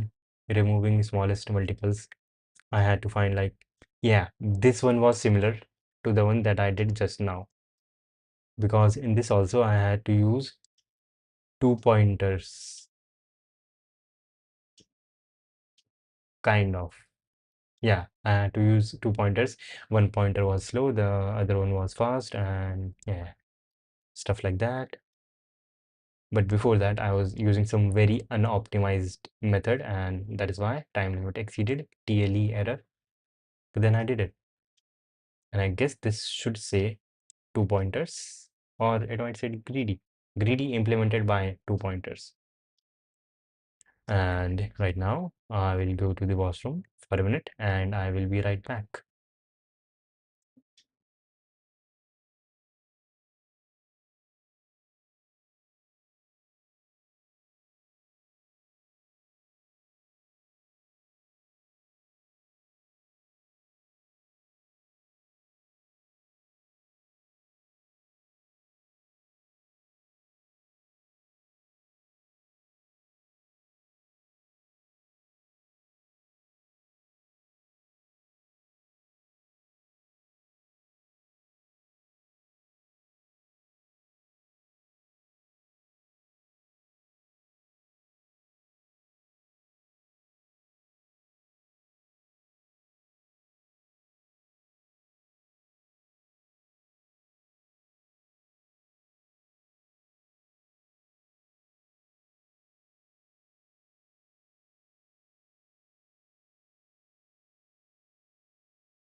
Yo, me back.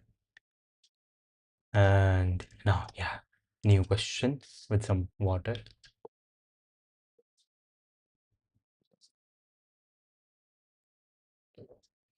Okay. Once upon a time, Mike decided to come up with a outstanding problem for the ROI rare Olympiads in informatics. Okay, one of them came up with a problem prototype, but another stole the idea and proposed that problem for another stage of the same Olympiad. Since then, the first Mike has been waiting for an opportunity to propose ideas from for some other contest. Mike waited until this moment. You are given an array A of n integers. You are also given Q queries of 2 types. Replace ith element in the array with integer x, and replace each element in the array with integer x. Okay, 2 queries. After performing each query, you have to calculate the sum of all the elements in the array. Okay, okay, okay. Then okay, n and q, size and q, then the array, and then each query. Each of the following q lines contain a description of the corresponding query. Description begins with t equal to 1 or 2, which denotes a type of query. T equal to 1, then two integers I and x, okay, I and x, position replacement and its new value, and then this. So I just have to find the first two operation and then above that I will follow all of the q ones. But what if I see no 2? That would be bad. So I can save everything in the memory and take the sum. Okay, I can simulate this thing. Simulation would be cool. I can simulate int n and q, cnn, cnn, q, and vian, and for auto reference x n a cnx, and then q. And how will I save the queries? Now I can just simulate int s equals 0, sum,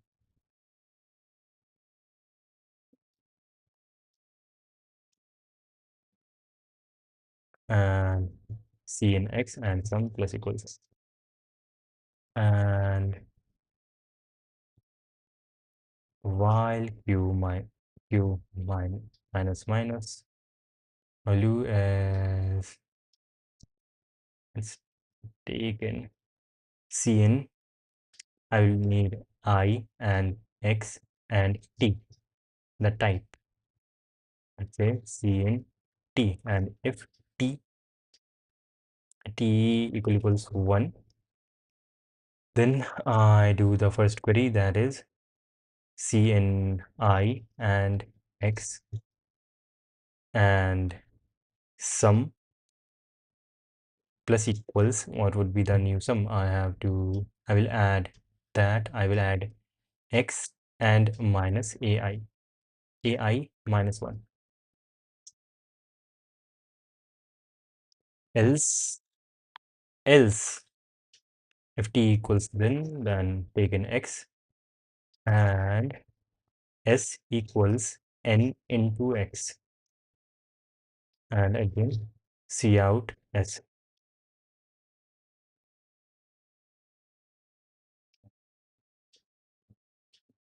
and it keeps on running. Why?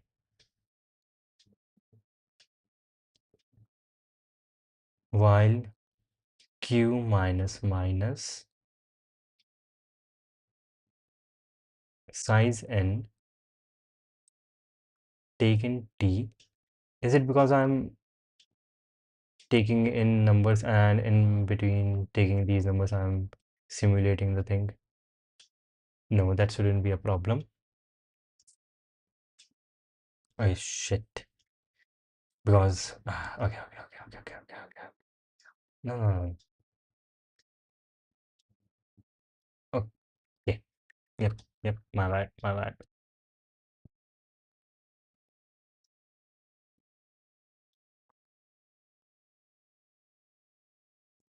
Wrong answer is crazy.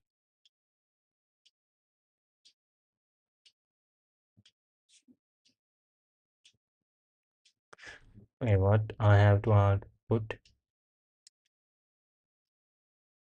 ith line print the sum after performing the first I queries. Okay. After performing the query, cout s. Why didn't I read the question properly?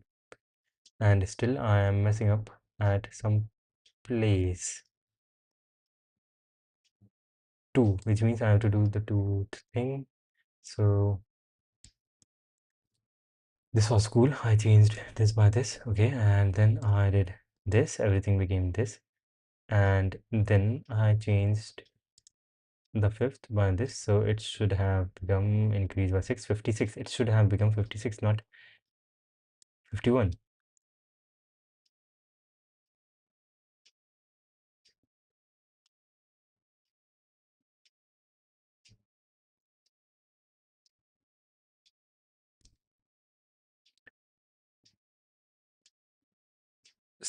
subtract, it should be 51, subtract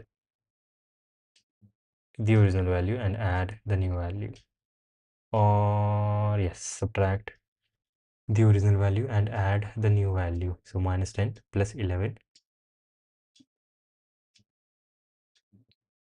Okay, yes, yes, shit, okay. Okay, shit, whenever I perform the second operation, the whole array changes. So do I create another array? No, no, that would be bad. I can create a map actually instead of an array. And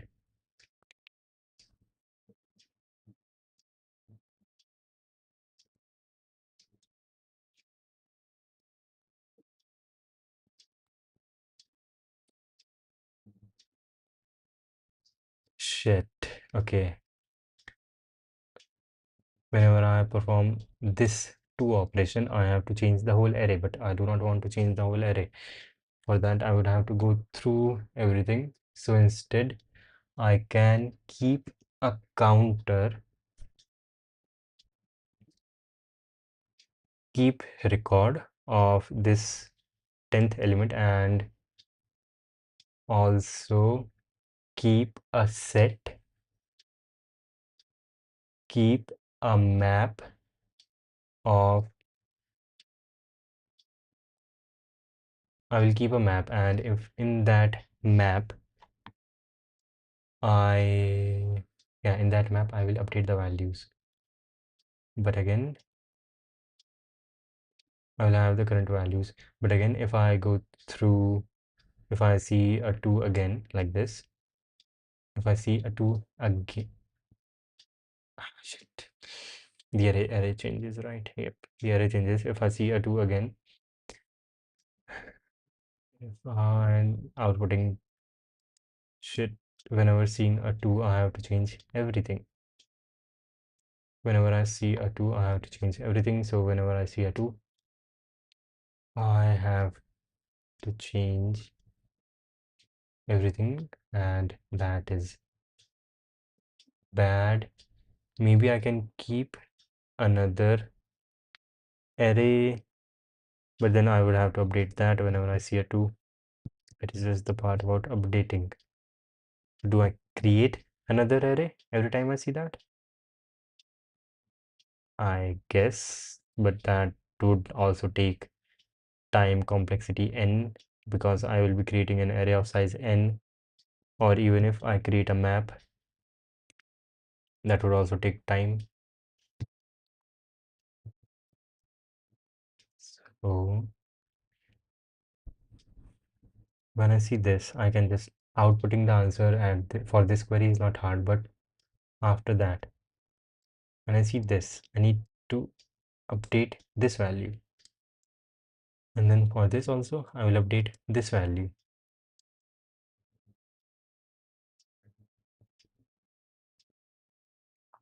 Okay, I see this, and I can create another boolean array, and I will see the value of 2 is, for every one query I will see the value of, I will see has there been any 2 queries, query of type 2, and if not, then I will just output as I have been. But then whenever I see a 2 query, I will update the number given by the type 2 query and put it somewhere and output the answer, of course, at that point. And then I will, when I encounter a query of type 1, I will see has there been a query of type 1 and of type 2, and yes, there has been. So then I need to check, have I already updated this number regarding that type 2 query, and that I can keep in an array, in a boolean array. But then okay, and I would be able to output again and again correct. But then if I do a second query again of type 2, then okay, I can, instead of a boolean array, I can make it a integer array and see how many times has this been updated, and maybe no, maybe yes. No, that would still not be cool. Instead of a Boolean array, I can make an integer array of size n that would. What are the constraints? No, I cannot do n square, that is very big.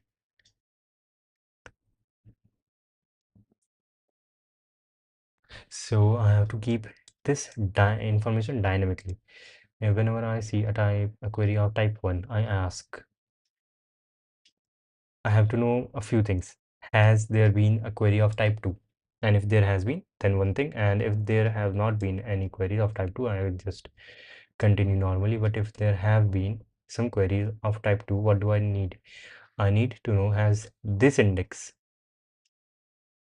been updated after that query, right? And if it has been, then I want that latest value which that index got, and if not, then I will just take whatever the x number was for that latest type 2 query. And getting that x number for the latest type 2 query is easy, but getting the updated value for this is would also be easy. But how do I distinguish? Have I taken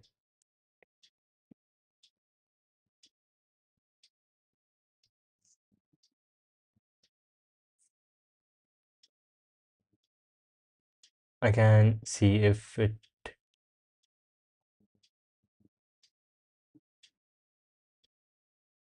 whenever I make a 2 query, I have to change all of them to that to say that this these numbers have not been updated. Okay, I want to say that these numbers have not been updated, and they have all of them have the latest value of 2 of x given by type 2 query.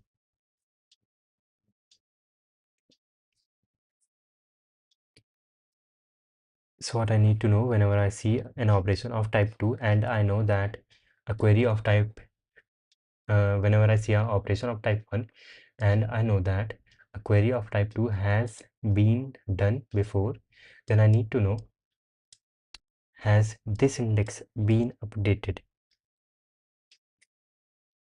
I'll just take 10, otherwise I need the updated value.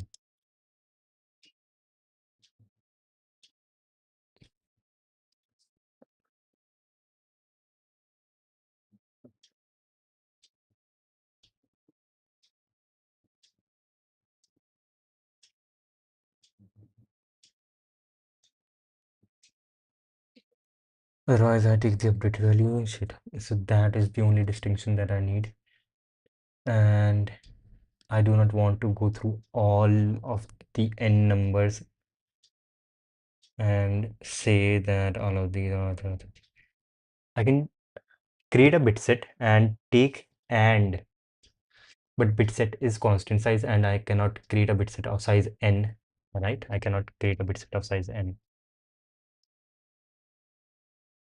bit set bit set size n. Is that how you create a bit set?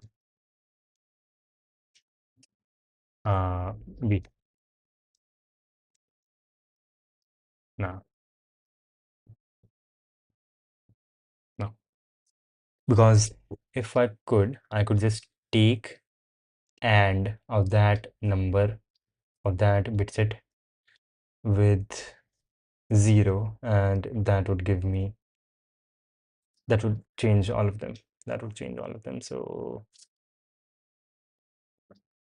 how to create a dynamic size bit set, dynamic bit set, unlike bit set, I can create a dynamic bit set, boost of size 100. Let's say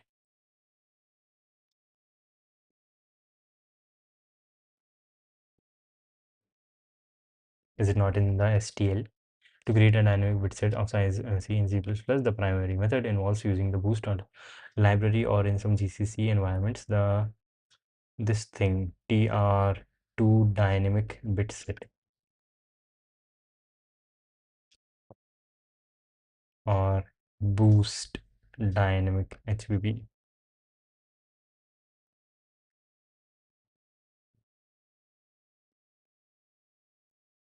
My bit set resize.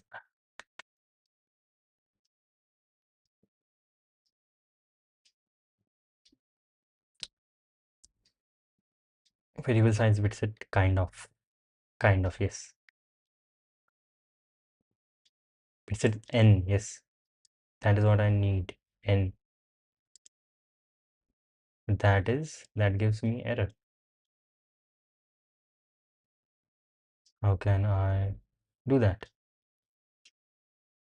I still need it.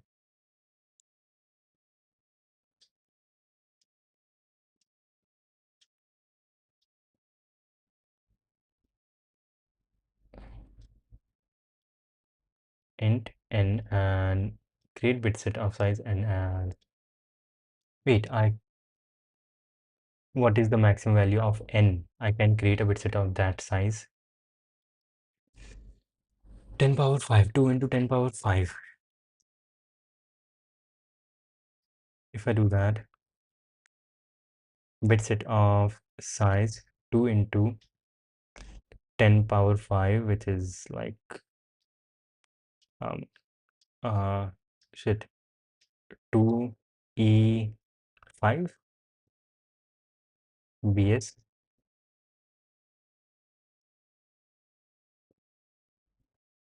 2 into 10 power 5. This is I guess very stupid, and it has to be a constant expression, not an unsigned long.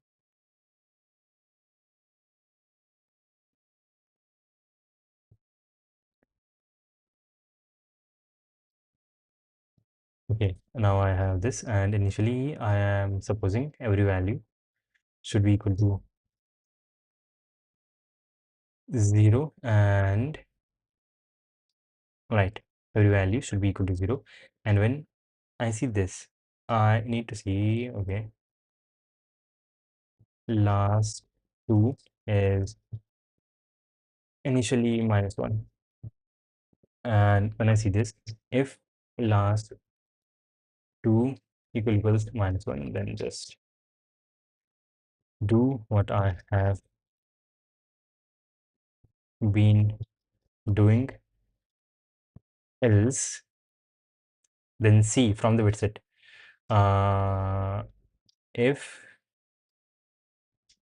and also I will like to have an array which do not, which, yeah, I can use the array A. Then if bs of, for index I minus 1, bs for I minus 1, if it is 1,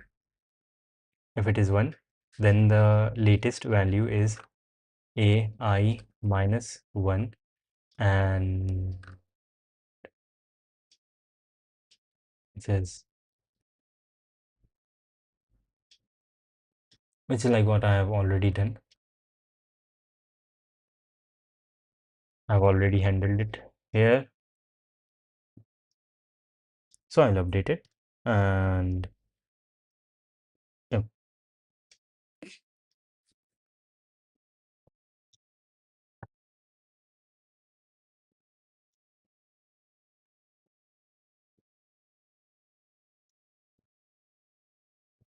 even if it is 1, if it is, if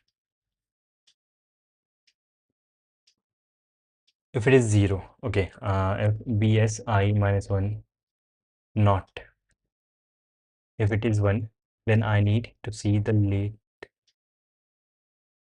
if it is 0, right, if it is 0, then I need to see the latest value, else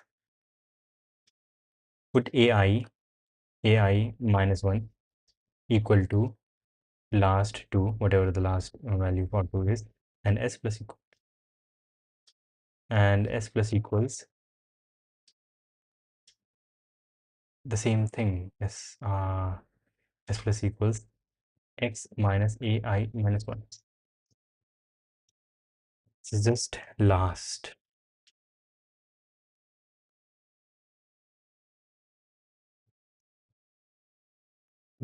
two. Okay. If bit set is 1, but what if it is originally also equal to 1? So this, either this or last 2 equals minus 1. In both the cases, do this. Otherwise, take the last value, which was given by that, and do this. Okay. And else, if I see a 2, then take in this and take in the new value, update s and bs and equals 0. Take and of this bit set with 0, so that everything becomes this, and last 2 equals x.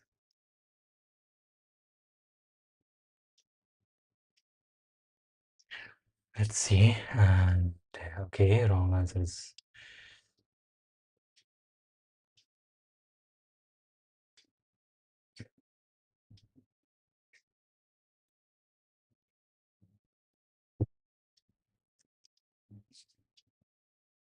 I also have to change bit set when I see this, which means I have changed the value, and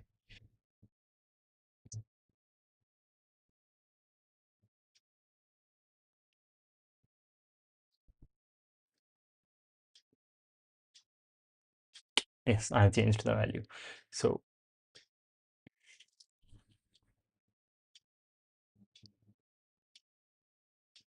some change.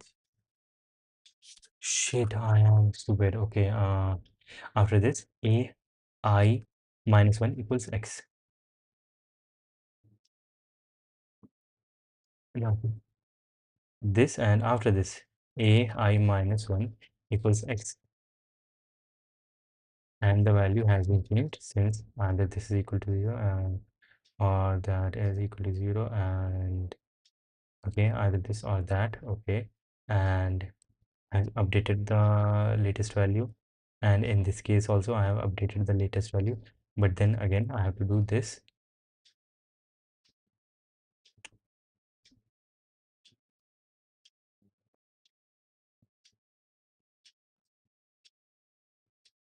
Equals x, equals x, and since I have updated the value, equals true.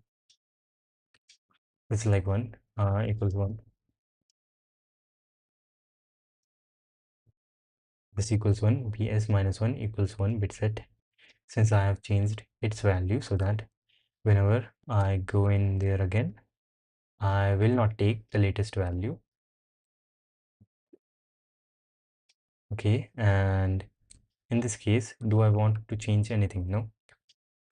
Take in x, change the sum, take bit set 0 with 0. Yeah. Okay. Should I was expecting the right answer this time, but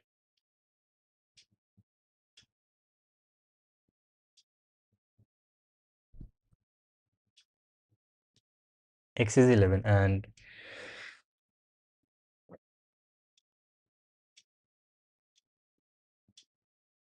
bit set would be 0, and last 2 would be 0. Therefore, I am very stupid. Therefore, shit.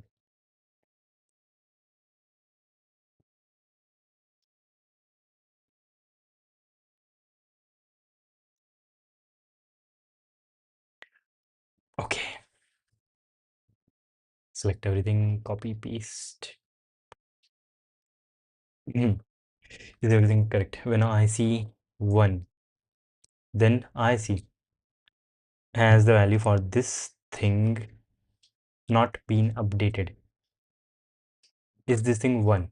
If it has been updated, I take the updated value, which is in a I minus 1, and do I see that has there been a last two operation, and if not, then I proceed with this.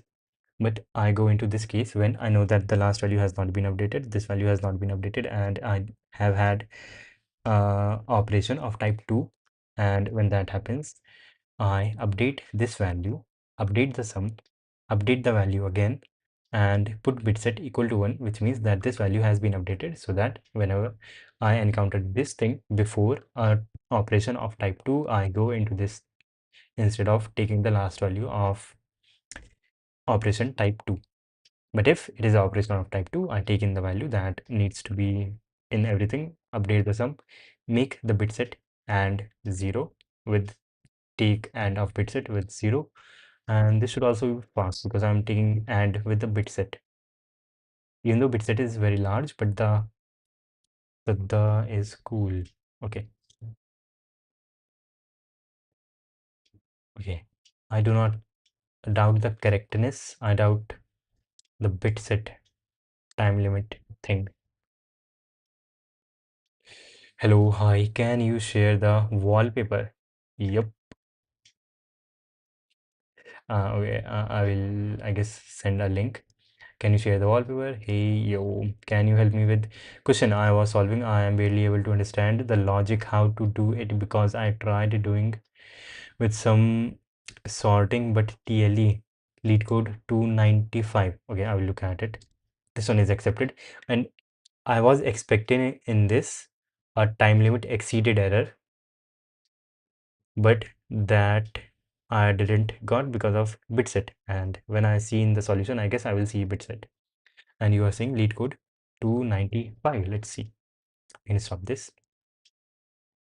28.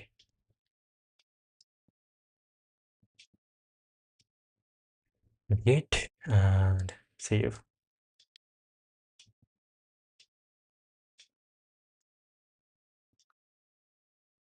Lead code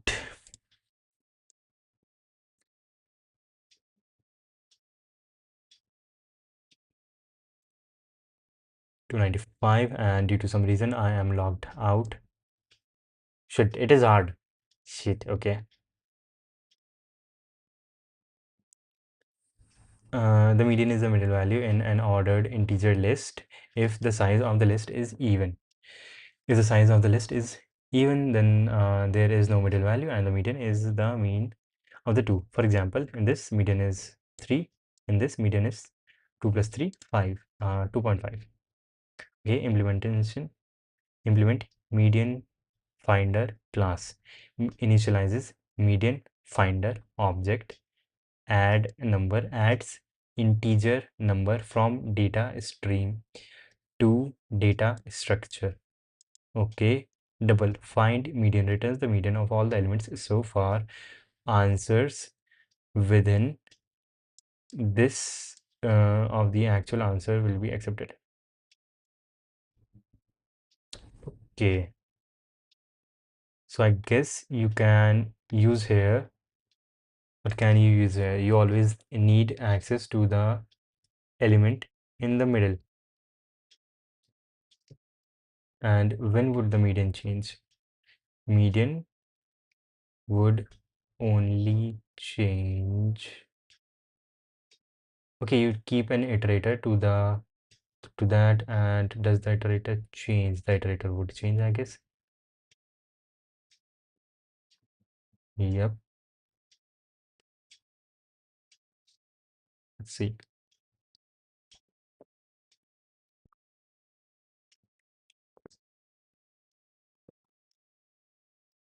You can create.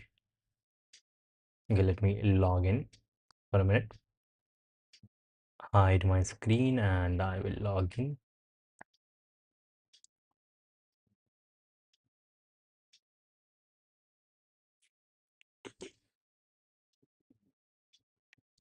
I am logged in. Yep. So I guess in this what you can do,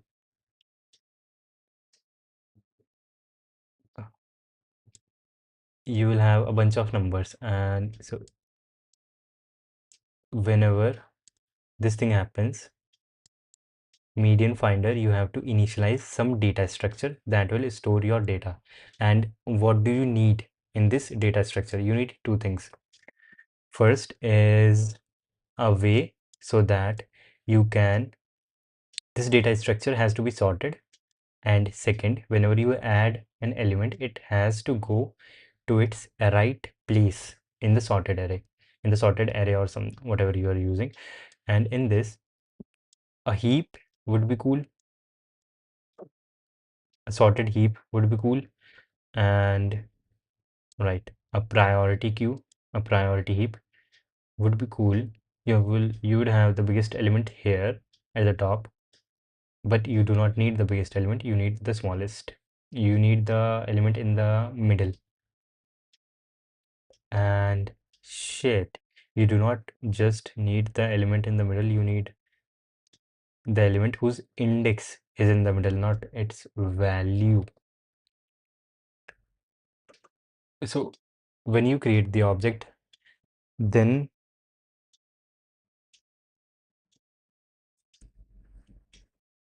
the first time that you do this, wait,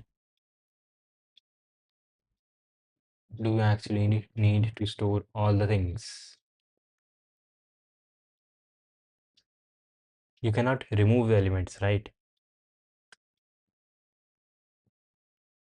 Find, add, or this. So, shit, can you do this? Uh, let's see. You have this thing, and okay, whenever you do that, okay,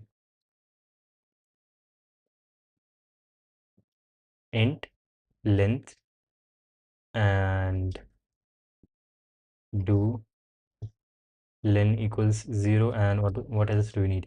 You need m and l and r. Int m left and right number.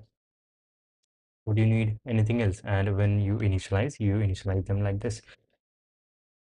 Wait, is the syntax correct? Seems like it. M -1. Initially, everything will be -1. L, wait, can the numbers be negative? Numbers can be negative, so -1 doesn't. Yeah, but yeah, you have access to length, so you can find that out from length. And yes, I do have Vim in LeetCode, which is cool. It's like very cool. But yeah, the key bindings are a little different.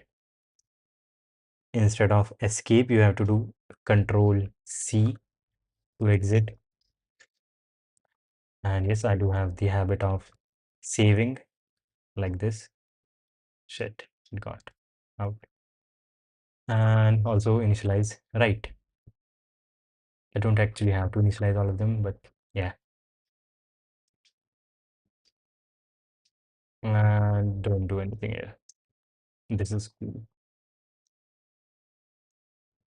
Okay, and whenever I add a number, I have to see if len equal 0, then what I do is m equals num. Yes, m equals num. That is all. Else, if len equals 1, then I see if m, that means I have a median, and I see if num greater than m or smaller than m, or whatever the case, L becomes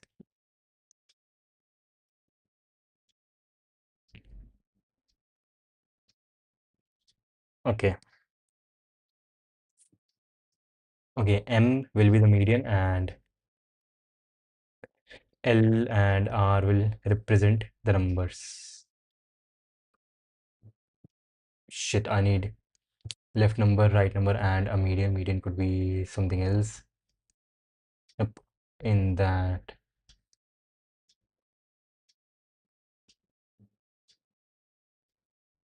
shit, yes, you would need access to the whole array. I was being like too smart, but no, no, no, no. You have to store the whole thing.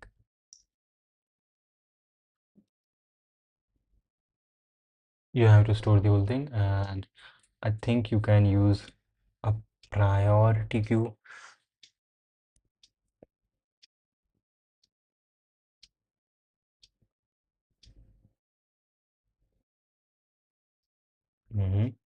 And of integers called PQ, and if okay, and also a median,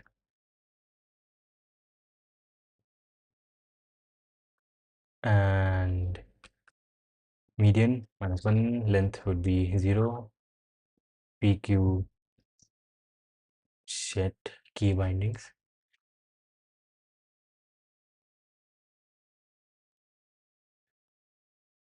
add num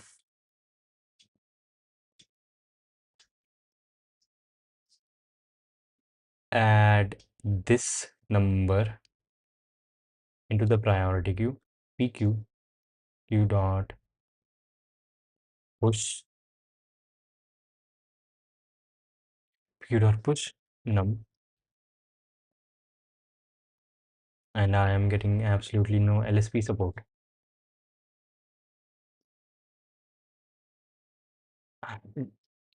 Okay, am I getting distracted? No. Shit. Okay, let me charge.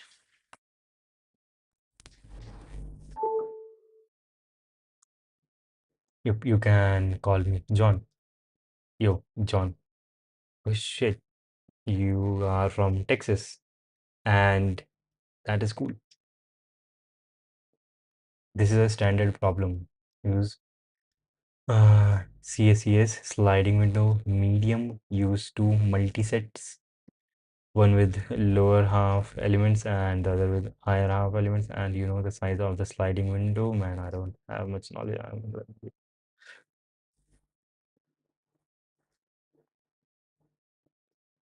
Shit, I also don't know what you are talking about when you say sliding window. Yeah, I guess.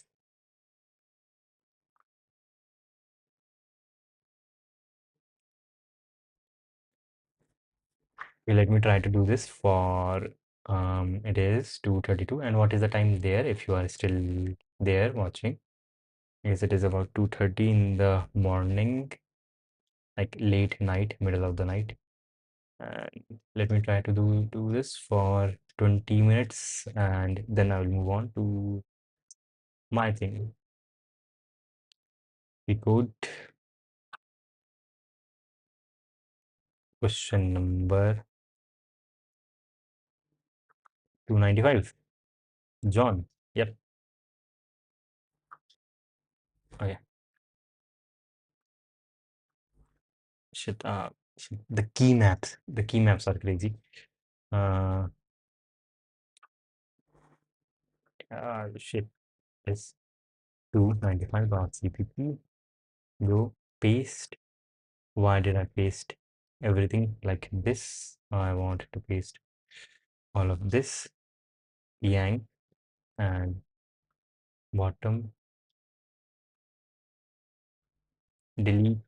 Okay, and go to the bottom. Yank, and why am I unable to paste? These two go to different buffers, I guess. So there is no copy.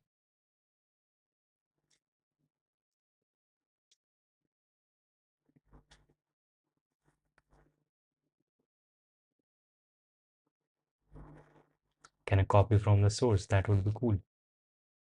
There is a problem and the code is not here.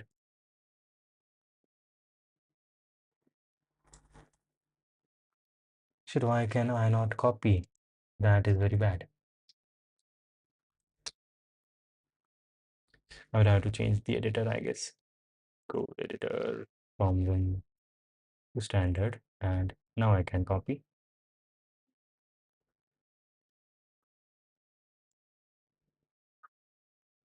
Now I can copy.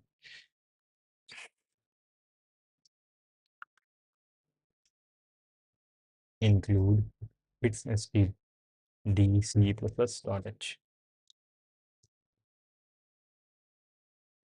Priority queue, no template, priority queue using name space std. And which language are you using to solve these questions if you are still here? That is, I would suppose it is not C++. I think it might be Python or something. Median finder. Okay, expected this like this. Okay, and right.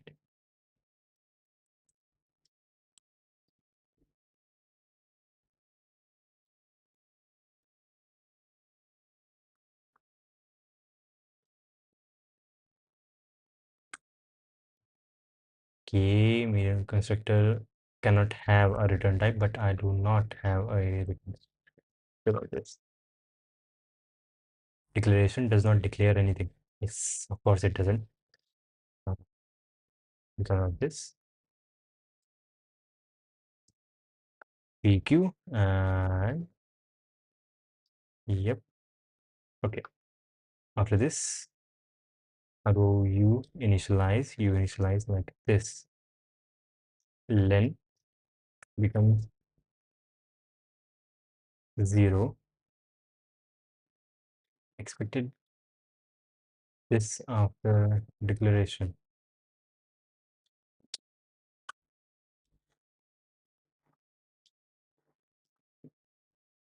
Wait, is it like this? Nah. How to initialize variables in a class in C++. There is a very beautiful method. Okay, you have to have this and using this syntax. Okay. Len like this, and M0 would be cool, and PQ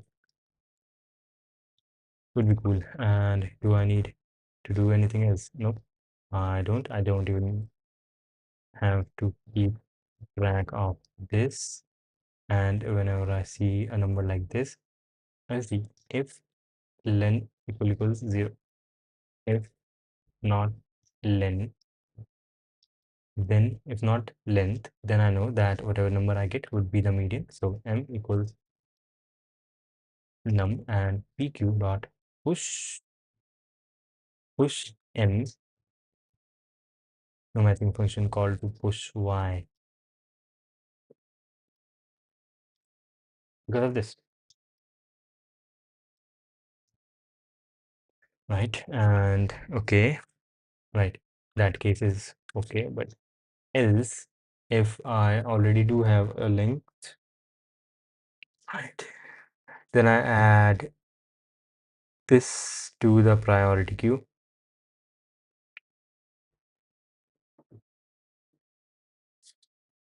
and I take the lower or upper bound. That would take me n log n time with median. Okay, so pq dot push in, like, but I also have to see, is this,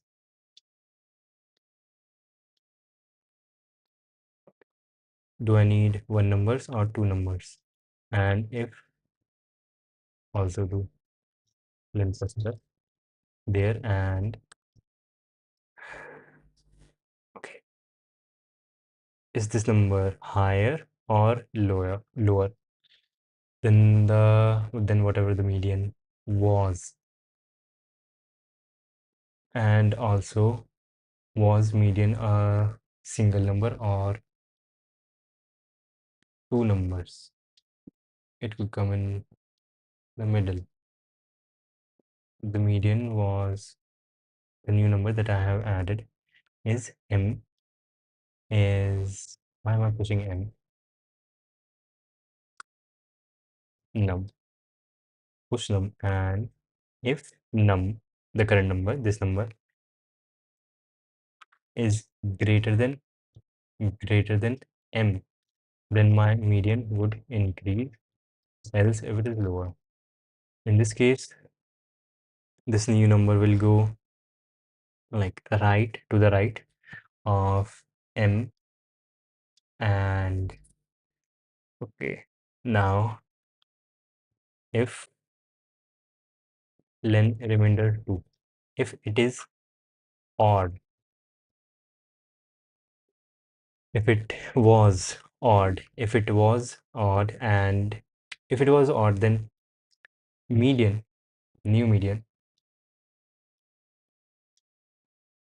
would be the average of median and the number that is greater than this, which would be upper bound.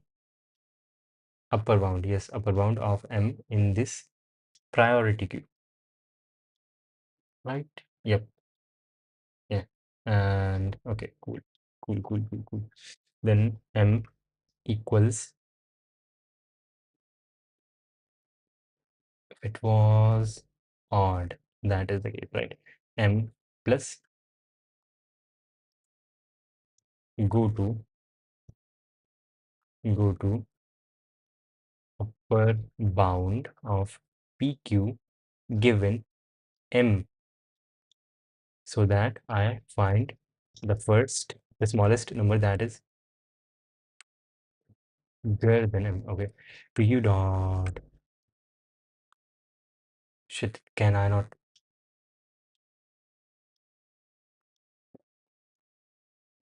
Do I need a set for this? Can I not do this on priority queue? I guess I will need a set.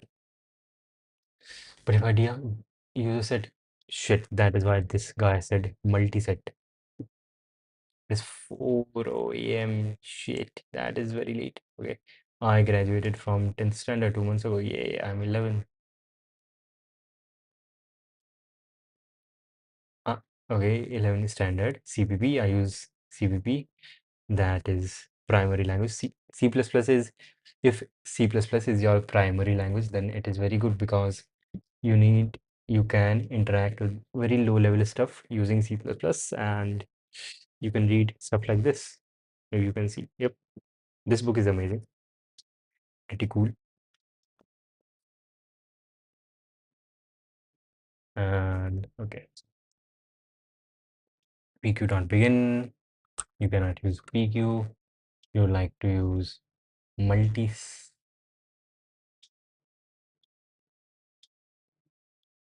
Ah, shit. Not even multi-set. Okay, shit. This is quite a bit complicated, and yeah,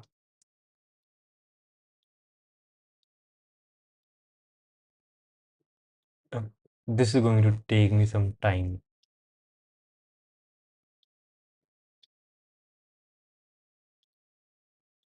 Yep. Whenever you add a new number, you have either your median will always, not always, change.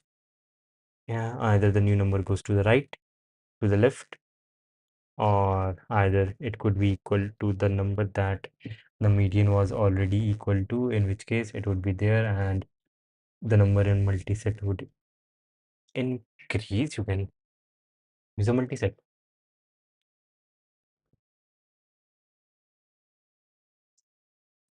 of integers, and pu dot insert, and here also, and upper bound in the multiset which is called pq dot begin, yep, and q dot n. Okay, add these two things and then divide the whole thing by 2.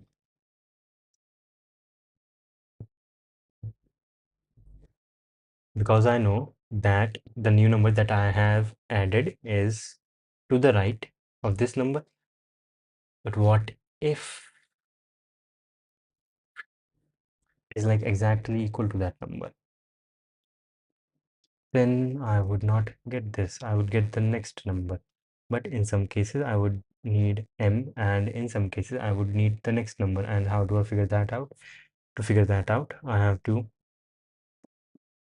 keep track of index of m, but there is no index. This is a tree, binary tree, and stuff like that.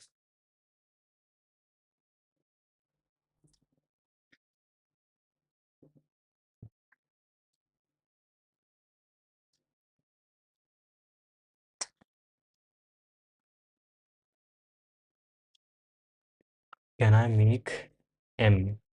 No, no, no, no. I cannot.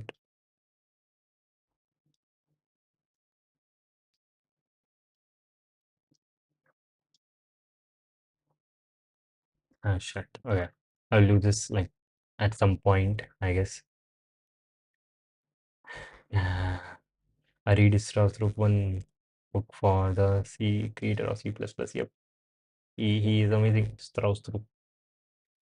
And like, okay. I think I can do this, but yeah, I think I can do this. But yeah, sorry, I'm unable to do this right now, instantly. So, and also I have to do some CP problems. That's why I came here. I've done 4. I want to get one more.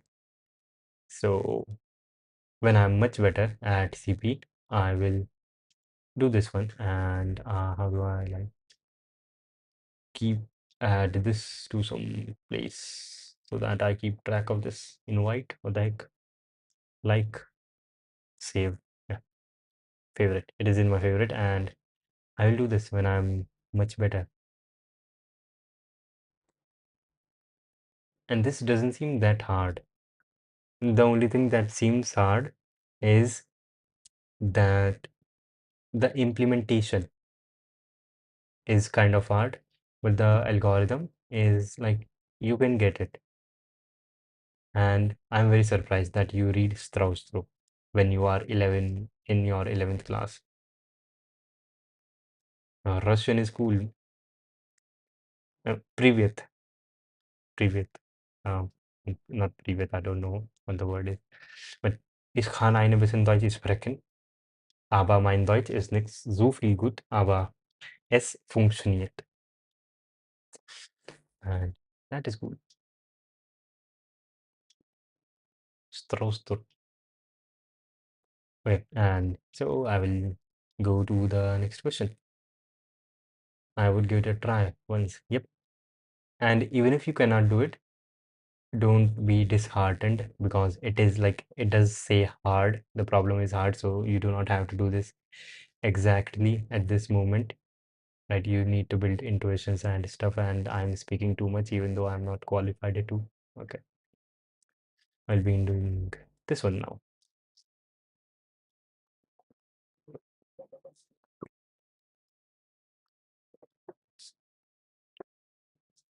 Okay, stopwatch. And let me go to my CP. CP is competitive programming. Okay. Turbulent times are coming, and you decide to buy sugar in advance. There are n shops around that sell sugar. The ith shop sells one pack of sugar of for AI coins, but only one pack to one customer each day. So in order to buy several packs, you need to visit several shops. Okay. Another problem is that prices are increasing each day. During the first day, the cost is AI. During the second day, M plus one. Okay. On the contrary, your everyday budget is only X coins. In other words, each day you go out and buy as many packets as possible with the cost not exceeding X. Note that if you do not spend some money of coins during a day, you cannot use these coins during the next day. Okay, usually the cost of each pack will exceed X, and you won't be able to buy uh, even a single packet. So how many packets will you be able to buy till that moment comes? So I can sort the input and yeah, sort the input. And do I want to simulate this thing? No, for every input I can see for how long I can buy this, but also increase decrease that. Okay, and for how many days? Okay, I can. Okay. This is my X. This is my X, like, and as in the money that I have. 27 int n x c in n and x and VIA and for auto x heat. I am using x. I in a, c in I, and then sort a dot begin a dot end. I need the smallest first, and then for int I equals 0, I less than n, and I plus plus, and int s equals 0, and or not this, while s lower than x, and an iterator I equals 0, and this, and I lower than n, what I will do is, and also, and s plus a I plus 1 is also lower than x, that then I can x plus equals ai plus plus. Okay,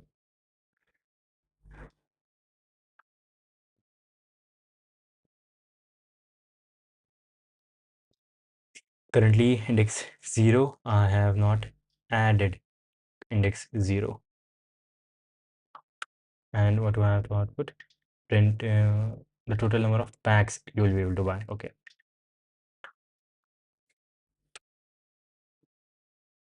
I has to indicate the number of packs that I have bought. So I initially is equals -1, since I haven't bought any packs. Okay, I indicates the index of the the pack that I have bought. It is inclusive, and since I start with 0, I haven't bought anything, so I equals -1, and I less than n. And can I buy the next pack? If I can, then increase. Okay, and then I would be inclusive. I can buy this many packs, I plus 1 packs for D1. And now for how long can I go for this? Right, that distance, it is increasing increasing. Initially, let's say n cnt equals I plus 1, right? Yep. And then the biggest pack that I can buy is at index I, so I will keep iterating from that. So for int for nothing, I greater than equal to 0, I minus minus. So initially I points to that thing, and now I need to see how many days, for how long can I keep buying this biggest one. That would be, I bought this for the first day, then the second day price increased by 1, and if this is still lower or equal to x, what is still lower or equal, and every day the cost is increasing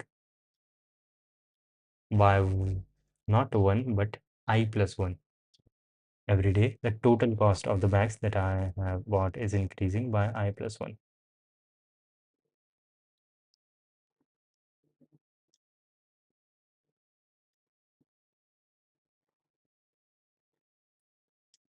The total cost is increasing by I plus 1. Okay.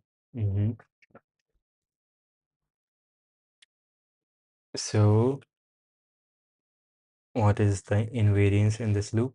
Ith is the bag that I have bought on this day, and I need to see, increase this by n, and is the distance, what is the distance? Yeah.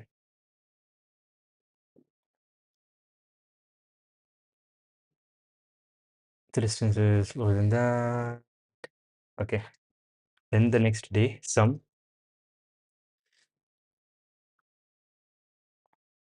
int, not I but int c, let's say, equals I plus 1. C represents the current number of shops that I'm buying from, and so next day this increases by C. The cost has increased by C, and now if x is greater than or equal to s, then no problem, but problem would be if x is lower than s. If that is the case, then if I have like reached too high, then I will have to do while I know that I is pointing to some number, to some shop whose cost is too high, so I have to remove that shop. And to remove that, I'll do, we'll see, while x, the current cost, is lower than s, and can, I know it is lower, so not this, is lower. Can I go one I lower? So while I is greater than equal to 0, and so I can go, it is available, and I have to see that its cost,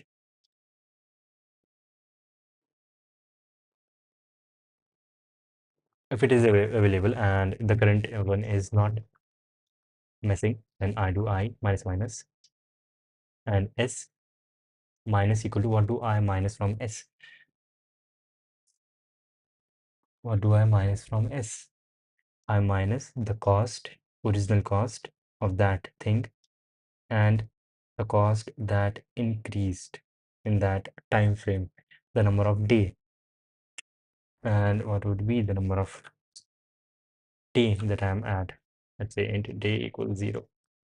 Initially I was at day 0, and when this happened, now I am at day 1. Till this point I was at day 0, now I am at day 1. So subtract from this, this is like about any day, subtract from this ai, I minus minus here, and also subtract day. If it was 1, then 1, and all, okay. And then when I break out, either sum was lower or I is lower than 0, in which case I will just break. So if I greater than equal to 0 still, then I got my sum, and that means that on this particular day I can increase my count by I plus 1. That is the amount of packs that I bought. and else if didn't, then I will break. And what else? This was the case when x is lower than s. My budget is lower than my spending. Then I cut down my budget. And also I after this I guess I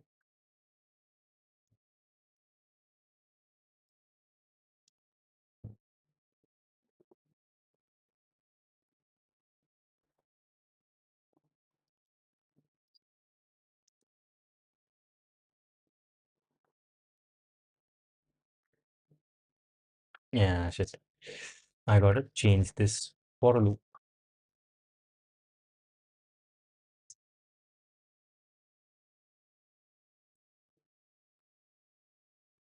Yep, change it into infinite. And yeah, or day. Yeah, I can change it into day. And day equals 1 and day plus plus. So day will increase. Okay, on this day, my spending increased by C. If I were C is the amount of packets that I bought the last day. My spending increased by C if I were to buy from the same the same amount of packets that I bought yesterday. So if my spending is greater than my budget, I see while I can make a choice left, and my spending is higher, I reduce one shop and reduce from that. Okay, that is good. Reduce my spending, and after that, I see, do I still have shops left? If I do, then I increase my count by the number of shops that I have left.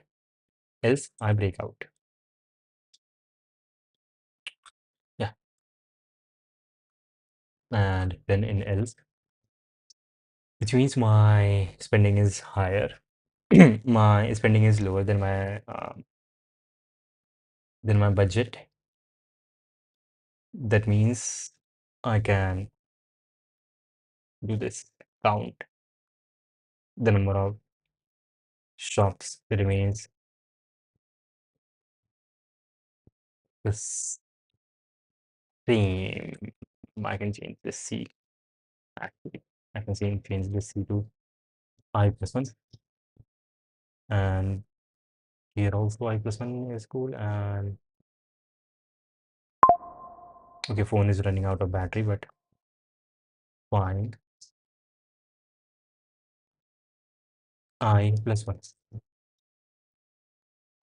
Right, if it is lower, then I need to remove some of the shops, and while I do have the option to remove some of the shops, I do this, and see, do I have shops left? Okay, and if I do, okay, and amount of shops is I plus 1. Okay, and then at the end, and I am updating count. I mean, in these cases, okay, and see out, and I want to get this right in first try. S plus equal to 1 and I minus 1. S is my spending. After sorting, I, in this case, go as far as I can, while the next number that I include is like doesn't mess up my budget. If it is less than or even equal to, okay, one bug. If it is less than or equal to my budget, I can increase the number of packets that I'm buying, and int C and T count in the number of packets that I have bought is I plus 1 at this point, since I is 0 index. And then I start iterating from day 1. Day 1 means like I have already bought packets on day 2 and this is the first day. And this in sum.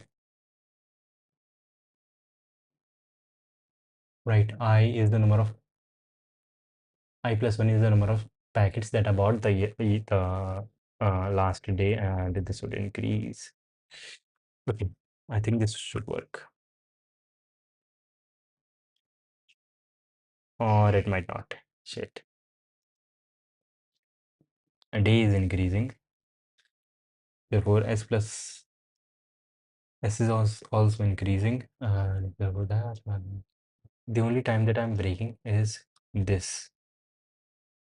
If I goes there, okay, I'm in decreasing I here, and okay, that is the only time that I'm decreasing I.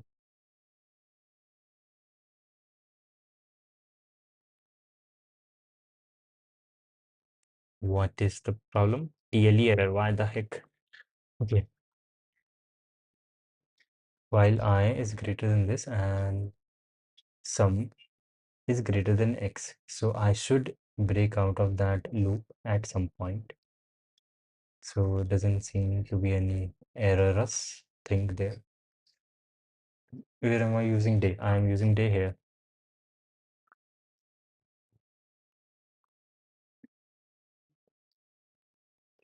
If it is the first day, then each cost is just the number of days plus one. And I greater than equal to 0. I do have shops left. Yes, I do have shops left.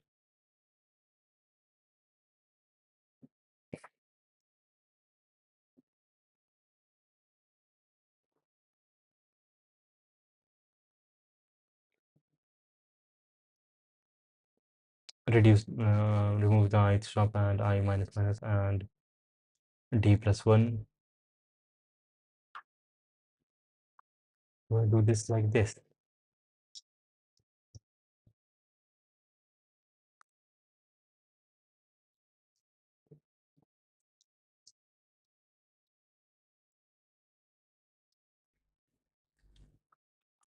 Okay, is my camera still working though? Yep, camera is still working. Yo, nice chatting with you. Yeah, good night. Maybe I'll try another few minutes and go to sleep rather. Yeah, see you tomorrow. Yeah, bye.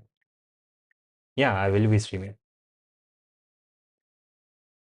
And let me get my charger, which is right fucking here.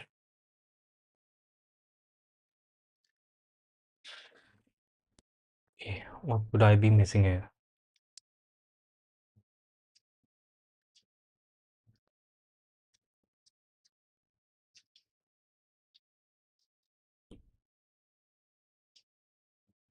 Is my camera visible? Yep, and I need to check for a minute if my phone is being charged. And that I can do through this. Nope, I might have to remove my phone and let's see.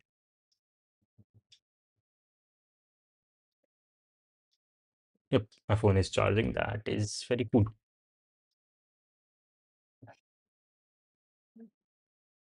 And shit, yes, this happens sometimes. Like the camera comes directly into my face due to some reason, and shit. But that is fine. I guess that might not be a problem for you guys. Okay, now yeah. What is wrong?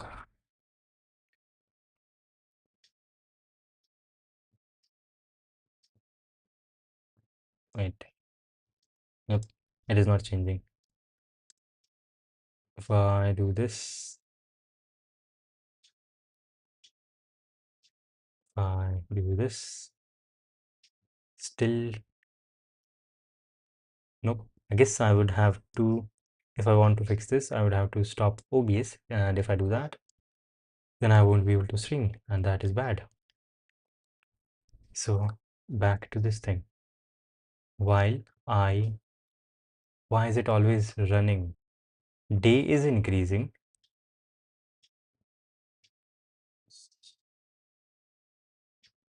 Okay, and sum is also increasing. And at some point, if sum becomes greater than s, my budget, x, which is my budget,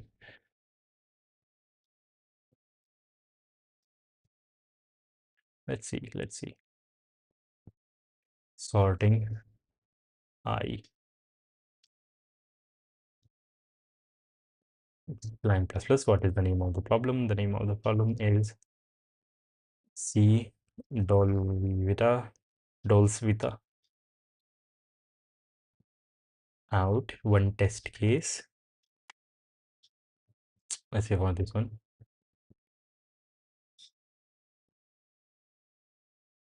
Okay, I say 122. That is absolutely correct. And okay, it did end. Maybe I'm not taking the input in the right way.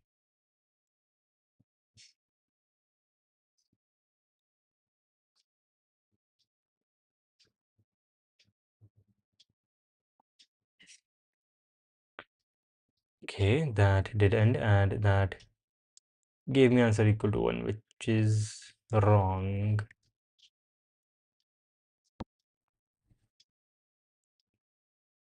A was cool, but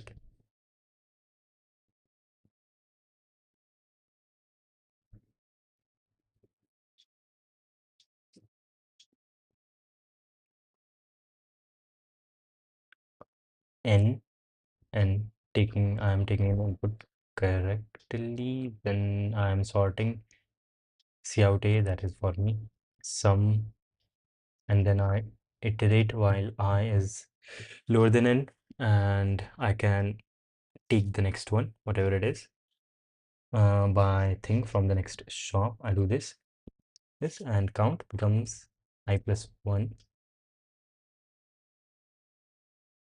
I plus plus. Okay, shit.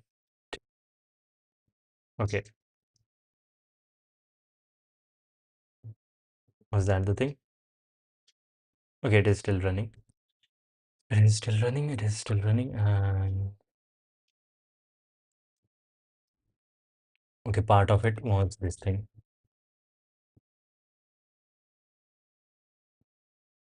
137 and 1 2 1 2. 12 is very close to the correct answer, which is 11. And s plus equals plus plus 11, that is cool. S should be equal to 5 the first time, and I should be equal to 2. Therefore, count would be equal to 3. And then I go to day 1, and sum increases by 3, and it was 5 initially. Now it is 8, and 8 is still lower than 11. No, 8 is higher than 7, then which means I have to remove one of the things, that is 8 is higher than, while I is lower than 0, I is initially 2, and x is lower than s, which it is. So s becomes equal to s minus ai. Ai is 2. 2 plus d is 3, and s was 8, so s becomes 5. And I see. Is this the case? Yes, it is. And is this the case? S is 5, x is 7, so this is false. I break, and I see I is this. So I is 1, which is greater than or equal to 0. So count is increased by I plus 1. I is 1. Count is increased by 2, which is cool. Yeah, I go, and D becomes 2. And S becomes I plus 1. I is 1. So, and S was 5. So S becomes 7. And 7 is not lower than 7. So I go here, and I increase my count by I plus 1. I is 1.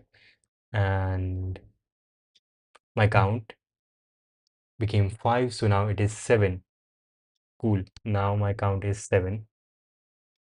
And then I go through this again, and now S becomes, on day 3, S becomes S becomes plus 3, 10,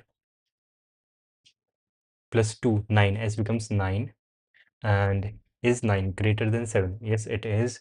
So while I, which is 1, is greater than equal to 0, S less than S, X less than S, it is true. S is 9, X is 7. Then subtract from this the value at that point, which is 2, and add d. D is 3. So subtract 5, which makes S equal to 4. Yes, S becomes 4 and I becomes 0, S becomes 4 and I break out of the loop. And here, is it greater than equal to 0? Yes, it is 0. And count becomes I plus 1, which is 1. So on this day, I was only able to buy 1 candy and now it is 8. The answer, CNT, count packet, is 1. So then I iterate again and S increases by 1. S is now, what is it now? It was equal to 5. It was equal to 5 in the last iteration. Now it is equal to 6. And 6 is lower than 7. So I increase this again. This becomes 8. This becomes 9, CNT. Then I increase it again. It becomes 7. And this becomes 9. So answer should have been 9, but it is 11. And I am outputting something completely else.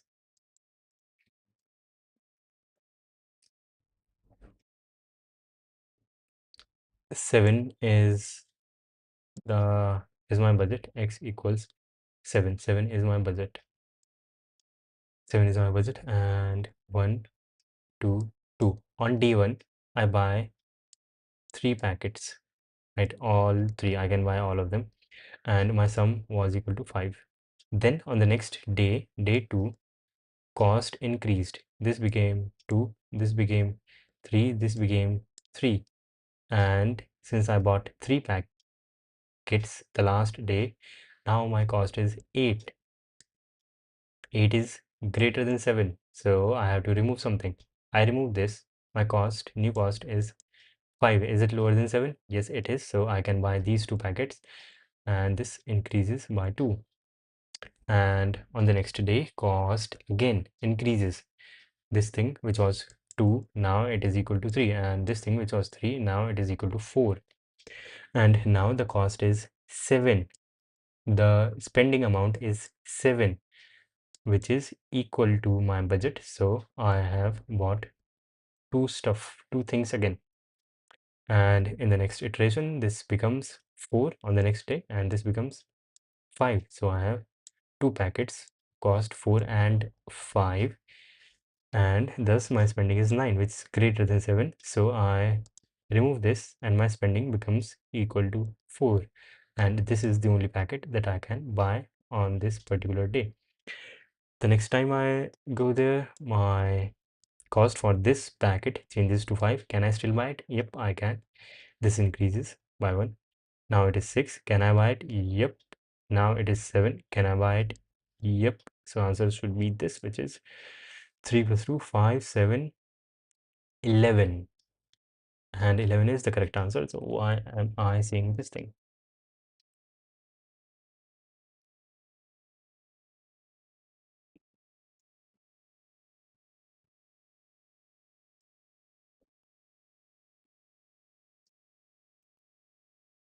Not slash out 1, 3, 7, 2, 1, 2.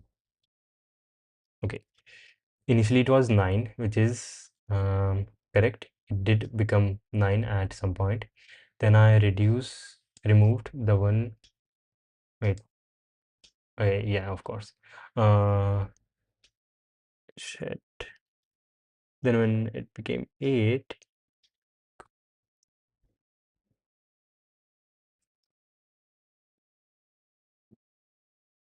why is it 12? 12 is wrong. And it's like not even outputting anything for some of the values. It just keeps on running. Does it keep on running for this thing? Shit. I think simulating it is taking a lot of time.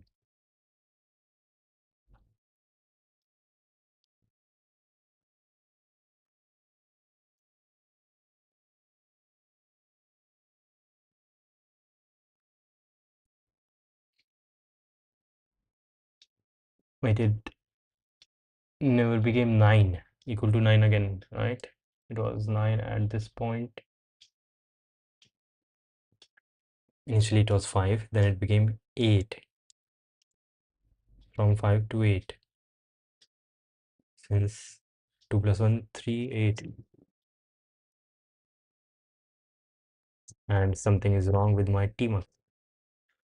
Tmux kill server tmux set and tmux attach tcp and cd 1200 and n. What was the name of the question?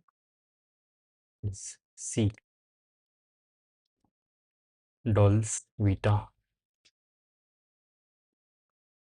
dot cpp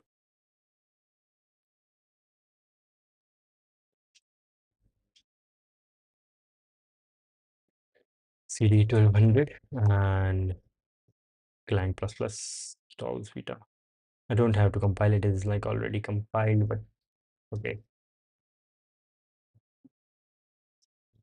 Client plus plus c dolls vita dot cpp.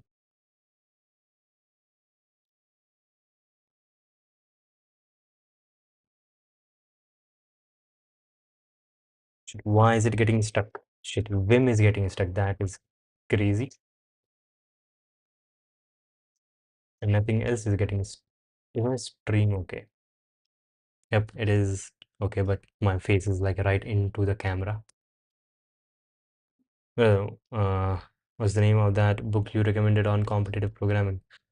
It is called, I think, Competitive Programmers Handbook. You can read this one. Competitive Programmers Handbook. And it has been 33 minutes and I have been unable to solve this one question. And I want to solve this. My Vim is stuck due to some reason, which is like crazy. How do I kill a window? Yep, kill this window. And the dolls-vita.cpp. Is it because of the updates?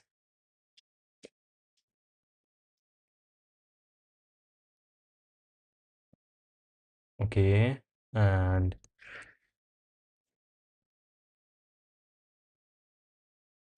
I'm not comparing anything. I am simply doing this day plus plus. Yep,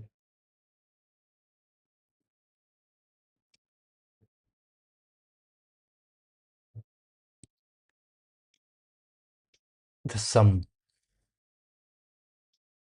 And let's do out I.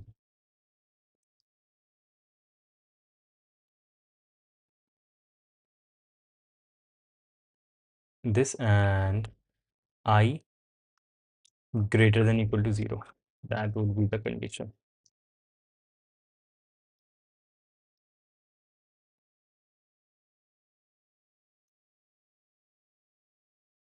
Shit, Vim.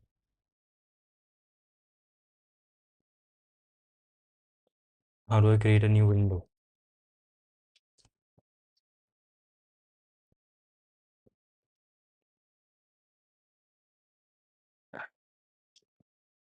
Shit.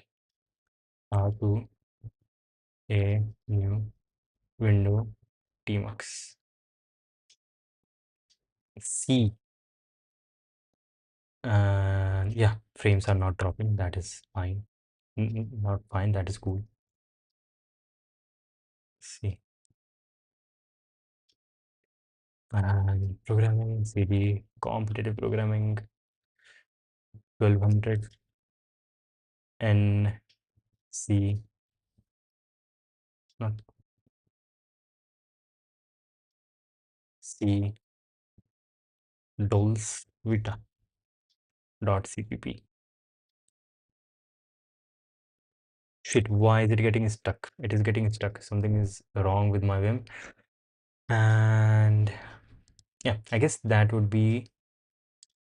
Shit, my face is right into the camera.